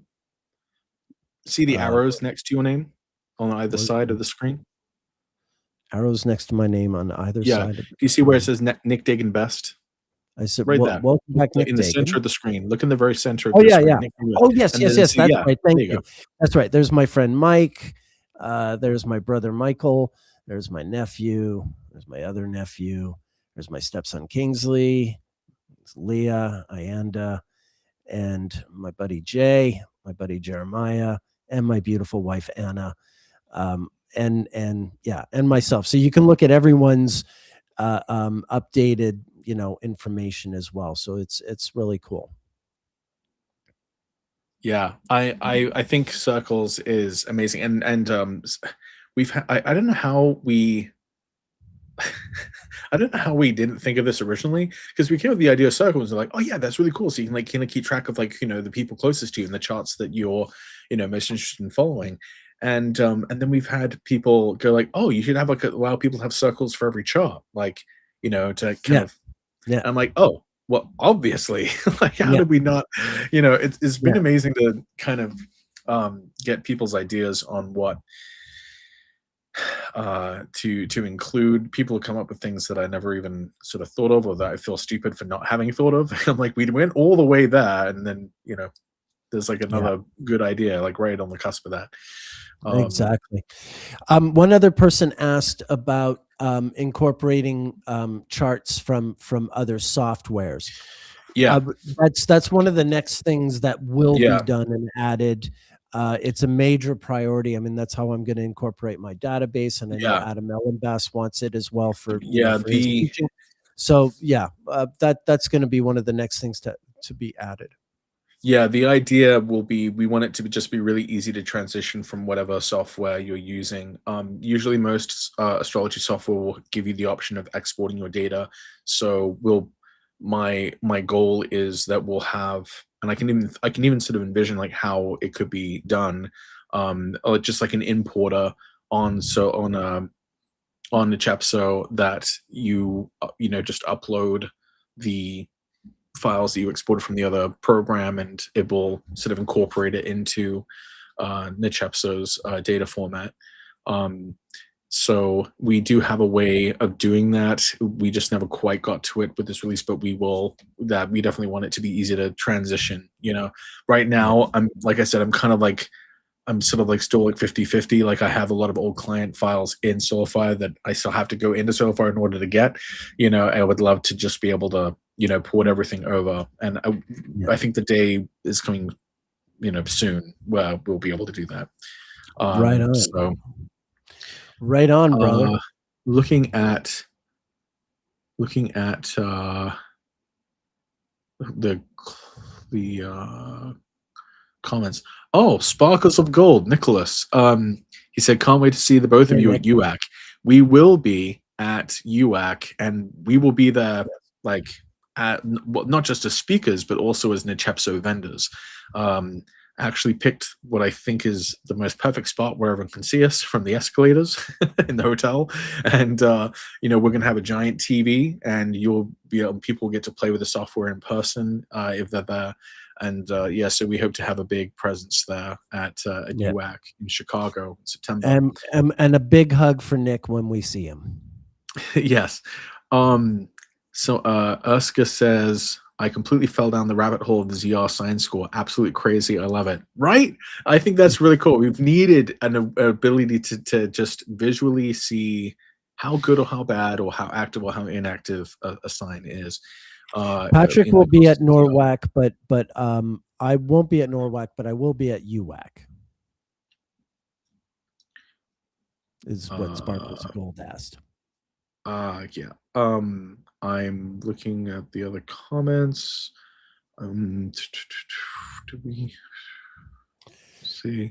I'm not sure what to say. The lunar gestation cycle moon families. That's an interesting suggestion to look into.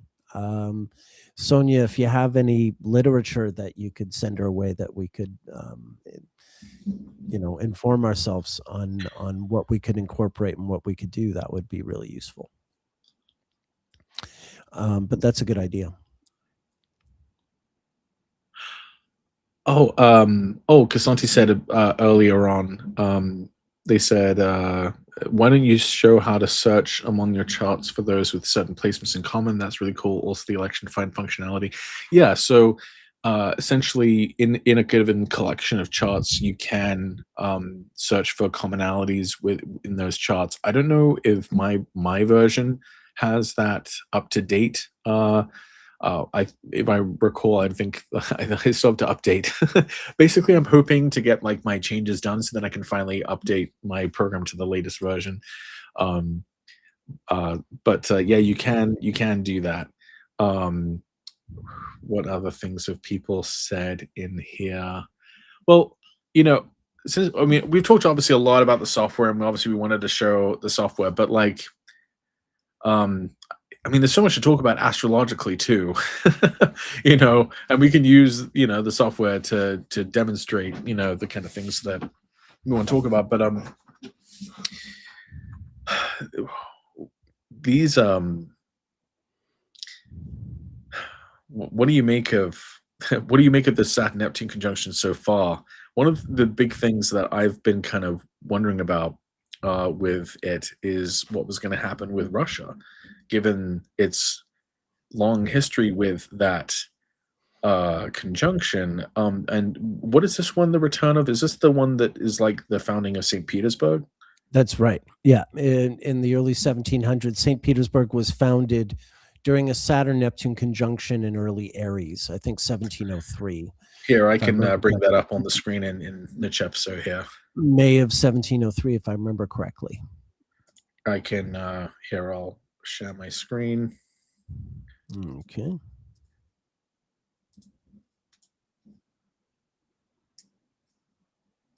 All right, Oops. so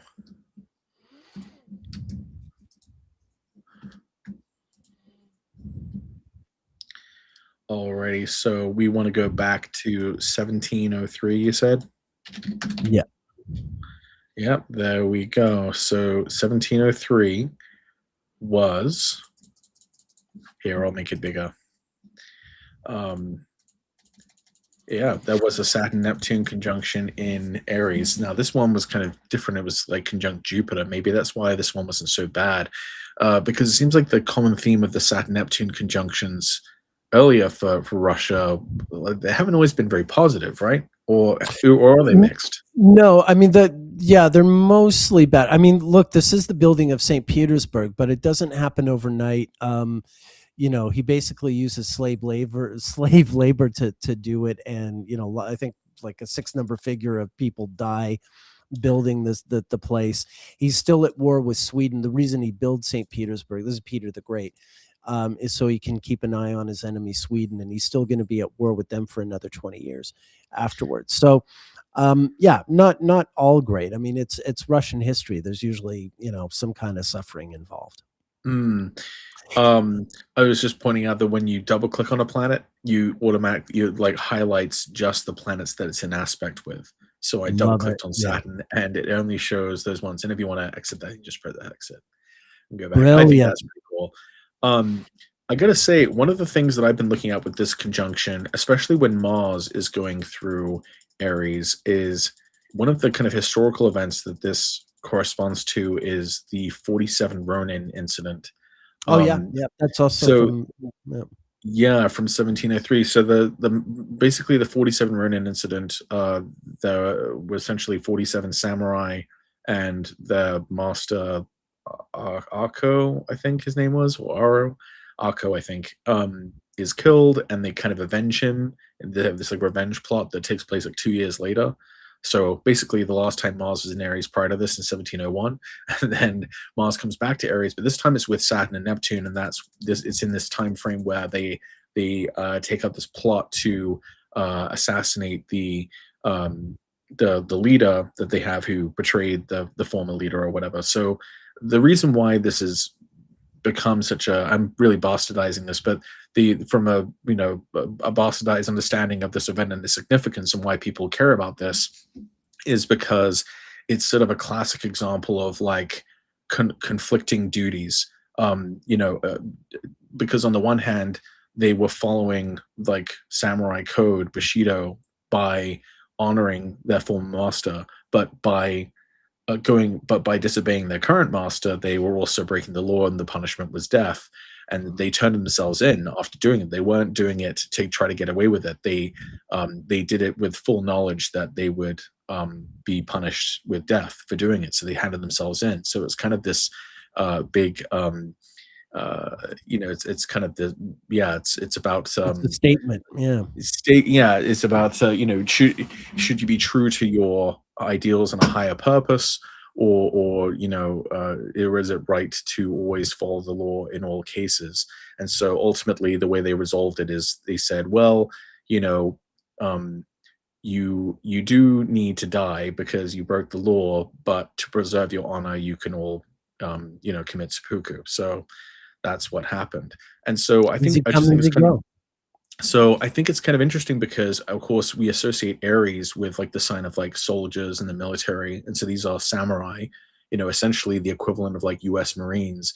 And in the going, so you have like Mars and Aries, the soldier, crossing over this sort of, I guess, tragic or self-sacrificial, principled kind of thing with Jupiter, Neptune, Saturn, and they take an action that they know will bring them down. So they do so out of a sort of calling to a higher sort of order or higher purpose. And so the fact that Saturn and Neptune and Aries and Mars will be coming back in April through Aries makes me wonder if we might see like a modern version of this kind of incident where we might see soldiers or like military leaders, let's say, deciding Oh, not to follow illegal orders. I And can speed this. I can speed this up. Let me, if you don't mind my interrupting. There go are. ahead. Let me tell you four people. The names of four people who were born with Mars and Saturn co-present in the same sign: J.D. Vance, RFK Jr., Pete Hegseth, Kash Patel. Hmm. Um, Vance and RFK Jr., even though they're born 30 years apart, they both have Mars and Saturn in Scorpio. I'm expecting those two guys to be like two ferrets in a bag in April and May when we have the recurrence. I think they're going to be, against each other, basically. Mm. Hegseth and Kash Patel, both born in 1980, have the Mars Saturn co-presence in Virgo, which like half the people born in 1980 have. And yeah, that'll be interesting for them as well. But given you've got the the head of the FBI and the Secretary of War involved, as well as those other two higher ups. Yeah, that recurrence transit is, I think, going to be very visible in the lives of all four of those men during that time. Yeah, that's definitely interesting. It's also kind of funny to me too that like Saturn is in Aries, the sign of like leaders and leadership. And so it sometimes reflects times when leaders become like humbled. Of course, what happened when Saturn first entered Aries in 2025? We had the emergence of the No Kings protest, which is pretty much the most succinct description of Saturn and Aries there is. If Aries like, yeah, sun exaltation of the sun, kings, and Saturn is rejection, then yeah, no kings, Saturn and Aries.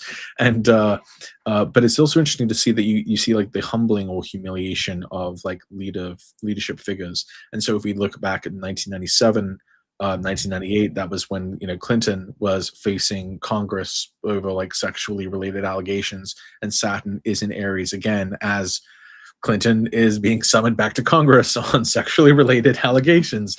It's like a direct sort of repeat in a way of like that early era, and so this is kind of an interesting like Saturn return of the whole like Lewinsky impeachment affair for Clinton's, and in a very different context, obviously. So it'll be very interesting to see how that works out for him. I'm also thinking of the fact that he was born with Mars Neptune rising.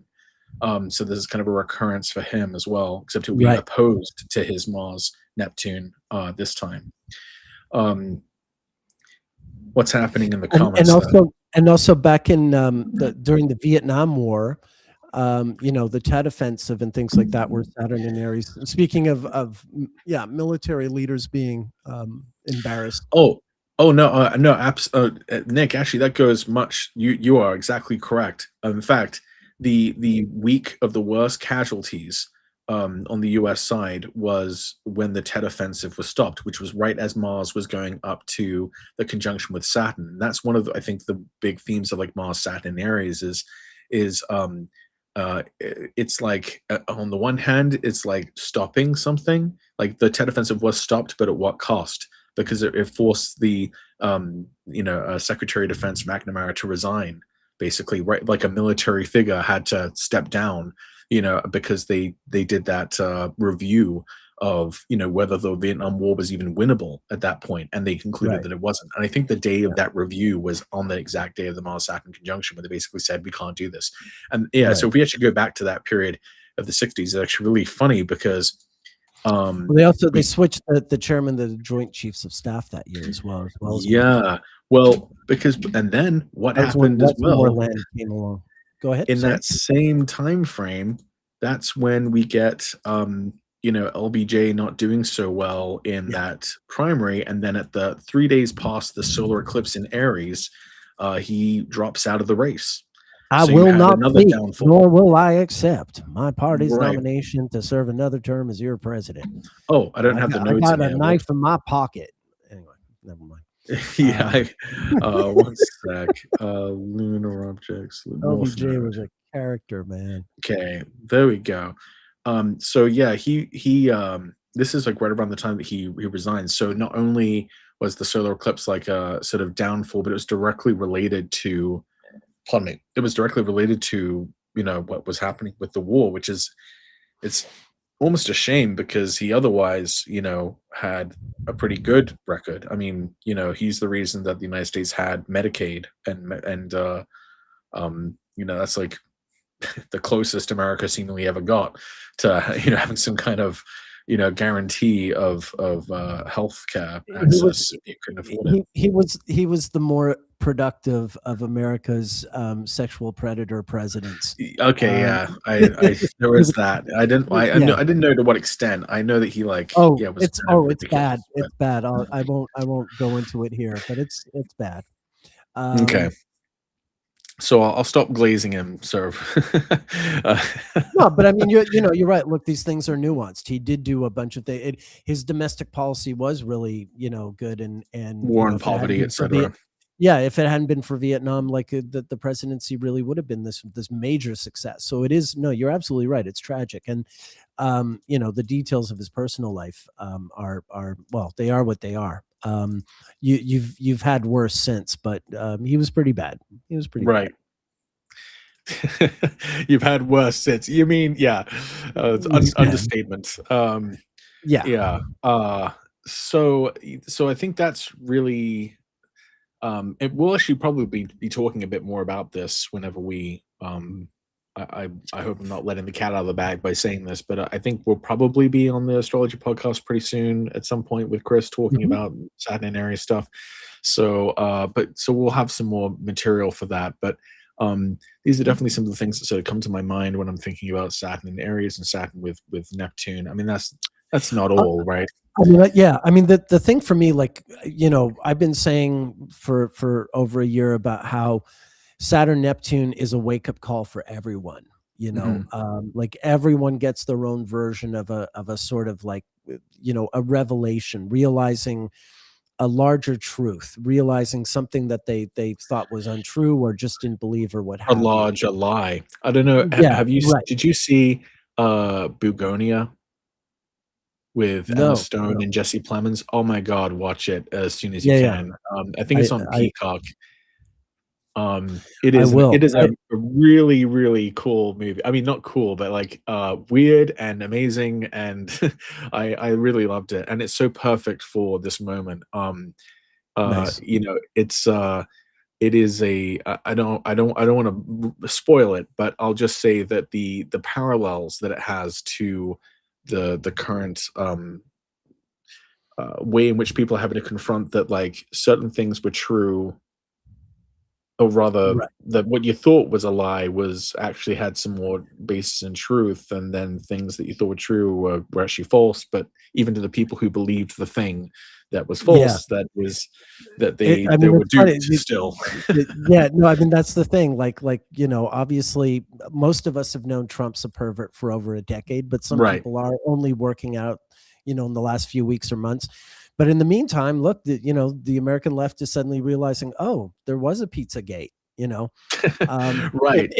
if Alex Jones had not come out for Trump or Sandy Hook, he would have been right about virtually everything. You know what I mean? Like, Right. I, I, But you know what though? I still feel like, I mean, maybe this is biased, but I still feel like, I would much rather be caught, thinking that something that sounded outlandish and didn't have seemingly a lot of well, evidence yeah, for it, yeah, yeah, might not sure. have a whole lot to it. And then to be someone who believed it hook, line, and sinker, but then ignored what was right in front of them.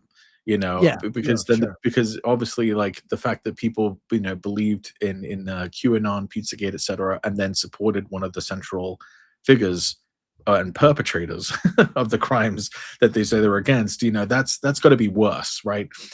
Like, Sure, sure. that's another In the level in the in the of court in suffering. the yeah, no, no, sure, in the court of sins, absolutely.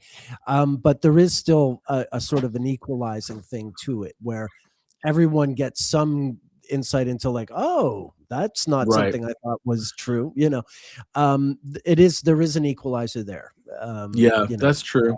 And I think that in a way this is like sorely needed, because in the United States there's just been such um a bifurcation in like the baseline assumptions and premises of reality, that there's just been two diverging yeah, kind of perspectives and narratives, and they are hard to reconcile, if not impossible to reconcile. But I think that, and while people can have different types of delusions, I think that things like this kind of, yeah, do help establish at least some kind of new baseline, of understanding that, okay, like, you know uh we don't really have a democracy, do we? Because it's not just a sex scandal or sex crimes. It's evidence of a whole political order that bears very little correspondence to like the what the democratic process is supposed to ensure. It basically makes our democratic process look like a managed branding exercise, rather than people, their votes actually determining and directing the course of the country. That really how things happen, like the real sources of power are just like these random assholes who have too much power and too much money, and it's just happening in like stupid, like typo filled emails and these like fancy parties. And while like the results sort of speak for themselves in a way, like obviously democracy has been on the ropes for a long time, and I guess you could say, going back even further, that the wealthy have always had an undue influence and power over the way things have gone. It's just beyond the point of farce and to the point of criminal, um you know uh just yeah, just a total um negation and refutation of like what we're supposed to be, which is ostensibly a and democratic and republic. the salt in the wound. England is actually throwing their prince in jail, while Yeah, the country that made like a big show of like not having a king, of being a right. republic, and this and that.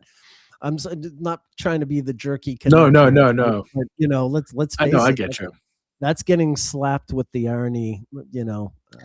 Well, that word, Nick. I remember one time I asked you, how do you know what a given Uranus return will be like? Like, how do you what's the assumption that would actually lead you to the correct answer about like what would happen in a given Uranus return? And the answer you gave me at that time was, well, I'm not entirely sure, but it seems like it's the most ironic outcome. Um, That's right. I did say that. it's always like it's Out. always the most ironic one, and I've thought about that a lot lately. Um, Right. No, I'd forgotten I said that, but I did say that. And yeah, kind of on the nose. yeah, Um, Uranus. So you could almost formalize that to a statement like, Uranus produces outcomes that default to the path of greatest irony, um, as opposed to just surprising. Like I feel like surprises is almost too too isn't too precise enough too or something. too one dimensional. Yeah, Right. irony has all this nuance and kismet, to it. Yeah. So yeah, it's powerful for that reason. Right. Um, I'm nearly out of steam. Nicholas Okay. wanted to hear some thoughts about Iran. Iran is another country that has a long history with Saturn Neptune conjunctions tied to important turning points. The other thing is, of course, the Mars cycle. In 1979, the Sun was conjunct Mars in Capricorn when the Shah left Iran, and they had both just moved into Aquarius when the Ayatollah Khomeini arrived at the tail end of the Iranian Revolution. Sun Mars conjunctions in Capricorn will only occur every 32 to 47 years. And yeah, we had 32 years after 79. We had 2011, the Arab Spring, when Sun and Mars were conjunct in Aquarius. And then now, just this past January, as erupted into uprising. We had the Sun-Mars conjunction, the 47-year return from the Shah leaving Iran in 1979. So there's some really powerful Mars stuff involved there as well. Funny that Sparkles of Gold is asking about this, because there's the flip side to Mars in Aquarius for Iran is the Mars retrograde in Aquarius, which is also a big one. In 1971, there was a Mars retrograde in Aquarius, and the Shah hosted this big, like 2,000-year anniversary, 4,000-year anniversary of the Persian dynasty. I forget how, it's thousands of years. And like the guest list included Queen Elizabeth, Henry Kissinger, like all these heads of state were there. And to hold this event, the Shah threw all these Iranian dissidents into jail, just keep them off the streets, so there's no trouble for the big party. But that really, like, all the money spent on this thing, all the sort of, throwing all these people in jail just as a precaution. These were the kinds of things that, made people really hot under the collar by the time the revolution broke out 7 years later. So there's often a connection between the Mars retrograde in Aquarius and what follows with the Sun-Mars conjunction. That's a good example of it as well. Oh, is that what you're talking about, the 7 years later? Because Yeah, half yeah. of 15 often corresponds to a Sun-Mars conjunction, the same sign that a retrograde had occurred in. Yeah. I think you were the one who turned me on to the Sun-Mars conjunctions in, like, Capricorn and Aquarius kind of corresponding with, like, leaders fleeing. Because you mentioned the Shah in 1979, and then in 2011 that was when Mubarak fled Egypt, and that was right at the Sun-Mars conjunction in Aquarius. And then we just had Sun-Mars conjunction in Capricorn, and that was like when Maduro was taken. It wasn't a fleeing; it was a kidnapping. And what I thought was so interesting about this, when I kind of put that together, is that at a Sun-Mars conjunction, that's like when Mars is switching sides of the Sun. There's some way in which, like, the torch of agency is being transferred from one party to another, and that was really literal in the case of the Egyptian version of the Arab Spring with Mubarak, because the Sun-Mars conjunction was when the critical turning point. The reason why he fled is because it was the day that the police joined the protesters. So we think of Mars as like the law enforcers, or the physical force, the muscle, backing up the king. Essentially, then the Mars switching sides of the Sun was like changing their allegiance from being aligned with the king to being aligned with the people, and Mars changing its position relative to the Sun coincided with the police changing sides, and thus the leader needing to flee because they no longer had the support of the enforcers. And I feel like we even kind of saw a version of that in the US, with not just with like what happened in Venezuela, but with the killing of Rene Good. I think there's been an internal shift for a lot of people. For a lot of people, that was like the straw that broke the camel's back. It was a protected class. It was a white woman, who gets killed in broad daylight by these goons. So it was, I think, we saw gun sales among left-leaning people drastically increase in the aftermath of that event, and I think this reflects again, Mars switching sides, the desire to defend or protect or react to force, has now changed positions relative to the Sun. It's like the overstepping of the bounds by a martial figure, this ice agent, sort of has resulted in people's own instinct for self-preservation and defense to change from, like, I would never be a person who would get a gun, to I'm considering it, or I'm buying it. I think that's there's something about that, Mars switching sides. Have you seen Delcy Rodriguez's birth chart, the woman who replaced Maduro? She's no, born, I haven't. She's born May 18th, 1969, and she has the sun at 27 Taurus, and Uranus was conjunct her Taurus when she suddenly became the acting president. Right. Um, yeah. Well, she would have Pretty cool. Jupiter pretty close to her Uranus, right? Yeah. So if she's 1969, so that would mean that her Uranus transits would have some degree of Jupiteriness. Yeah. There'd be some way in which it kind of acts in a that you kind of tell me onto this as well, that Yeah. if you're born with a planet conjunct another planet, that that planet will behave in some ways like the other planet it's conjunct with. So if you were born with Yeah. Jupiter conjunct Uranus, then transits from Uranus will have a kind of Jupiter type flavor, which could Yeah. explain why, yeah, people have really different experiences with the same kind of transit. The natal configuration Absolutely. of Uranus sort of describes what kind of ironic event Right. or subverting or inverting kind of event. Yeah. Yeah. You When you see, have planets in a conjunction, they sort of become this, you know, amorphous blob of the two. If you have yeah, Mars conjunct Saturn, the Saturn transits carry a Mars vibe with them, and the Mars transits carry a Saturn vibe to them. But and because that's what those planets mean to you. That's what right.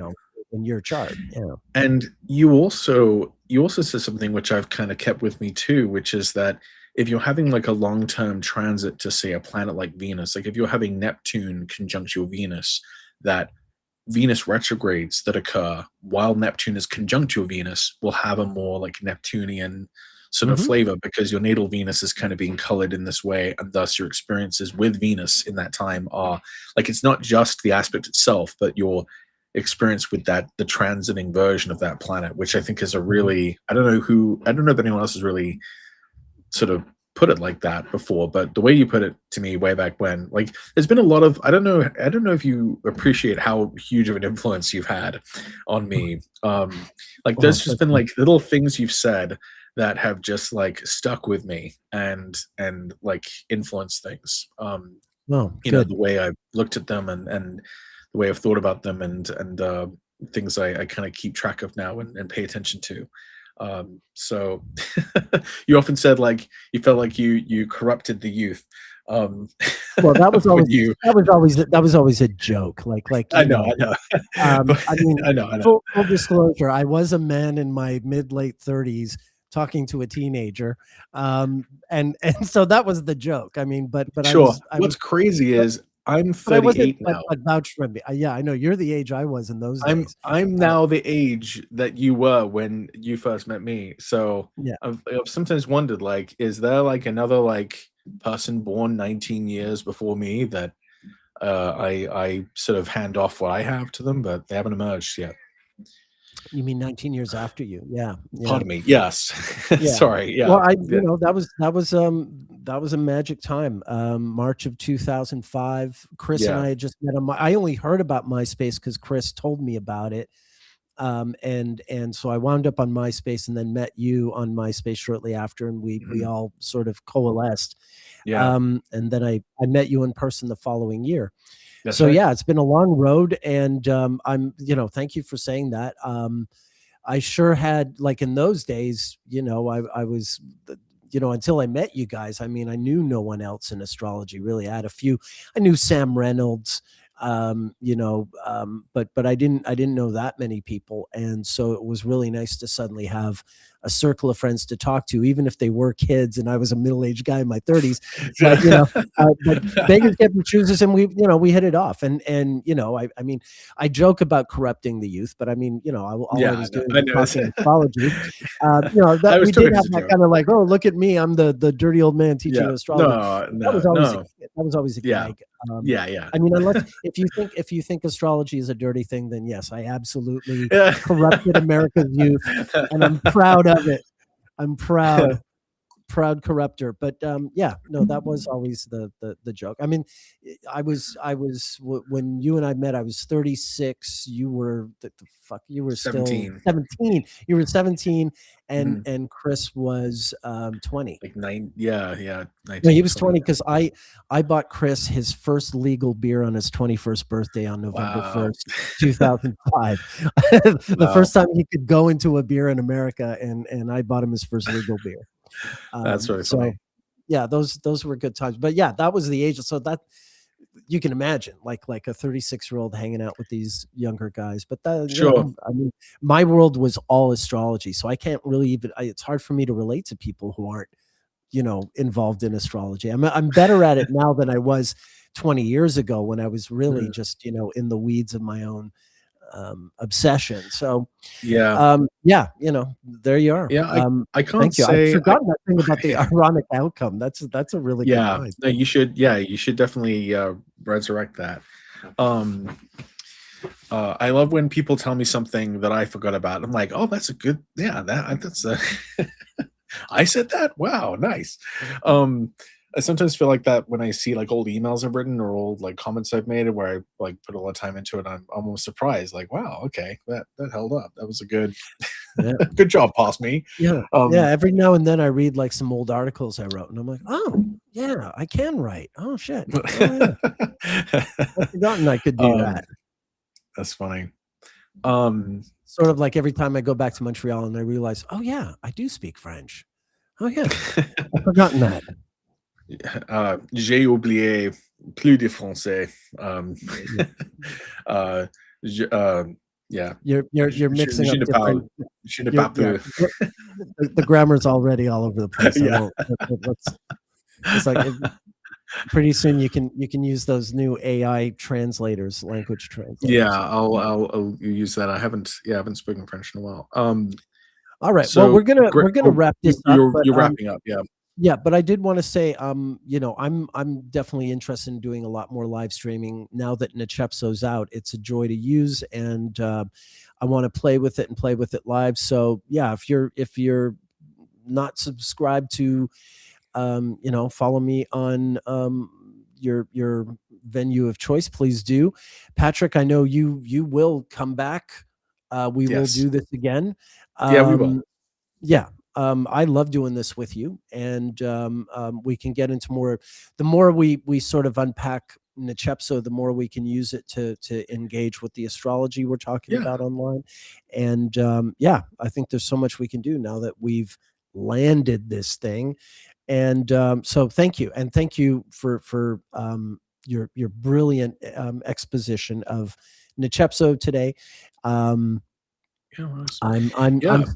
still playing with it and enjoying it, but you're a little further ahead with the usage, so that got me juiced up as well. Well, I And am doing the tutorials, and yeah, it's really, it's like Nick, me, and John who are doing the customer service on this. So you know, I just I would love we're a to see little more backed up, subscribers but we're today. we're, we're getting to But yeah. yeah, we will do our absolute best to make sure it's up Yeah. and running on your machine, and that I'm finishing these tutorials, and we will do our best to be the best company we can be, and with everyone on board, we will be able to keep building and making it better, and making it just what we all kind of dream of, when we want,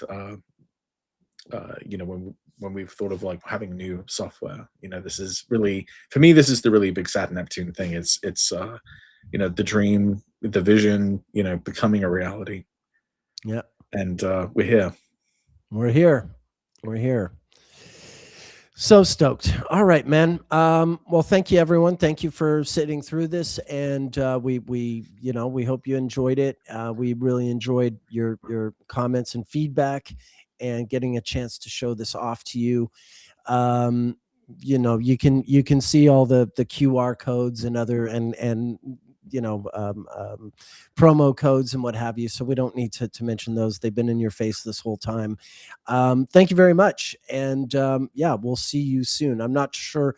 we haven't landed on a schedule of what we would do live stream wise, but maybe at first I'm going to do it kind We'll of play it by ear. yeah, I'm gonna be doing it sort of spontaneously. I think I don't know how much I can stick to a schedule just yet, but we'll see how we go. But it's something I want to do a lot more of now. Awesome. Thank you, everyone. See you. Thank you.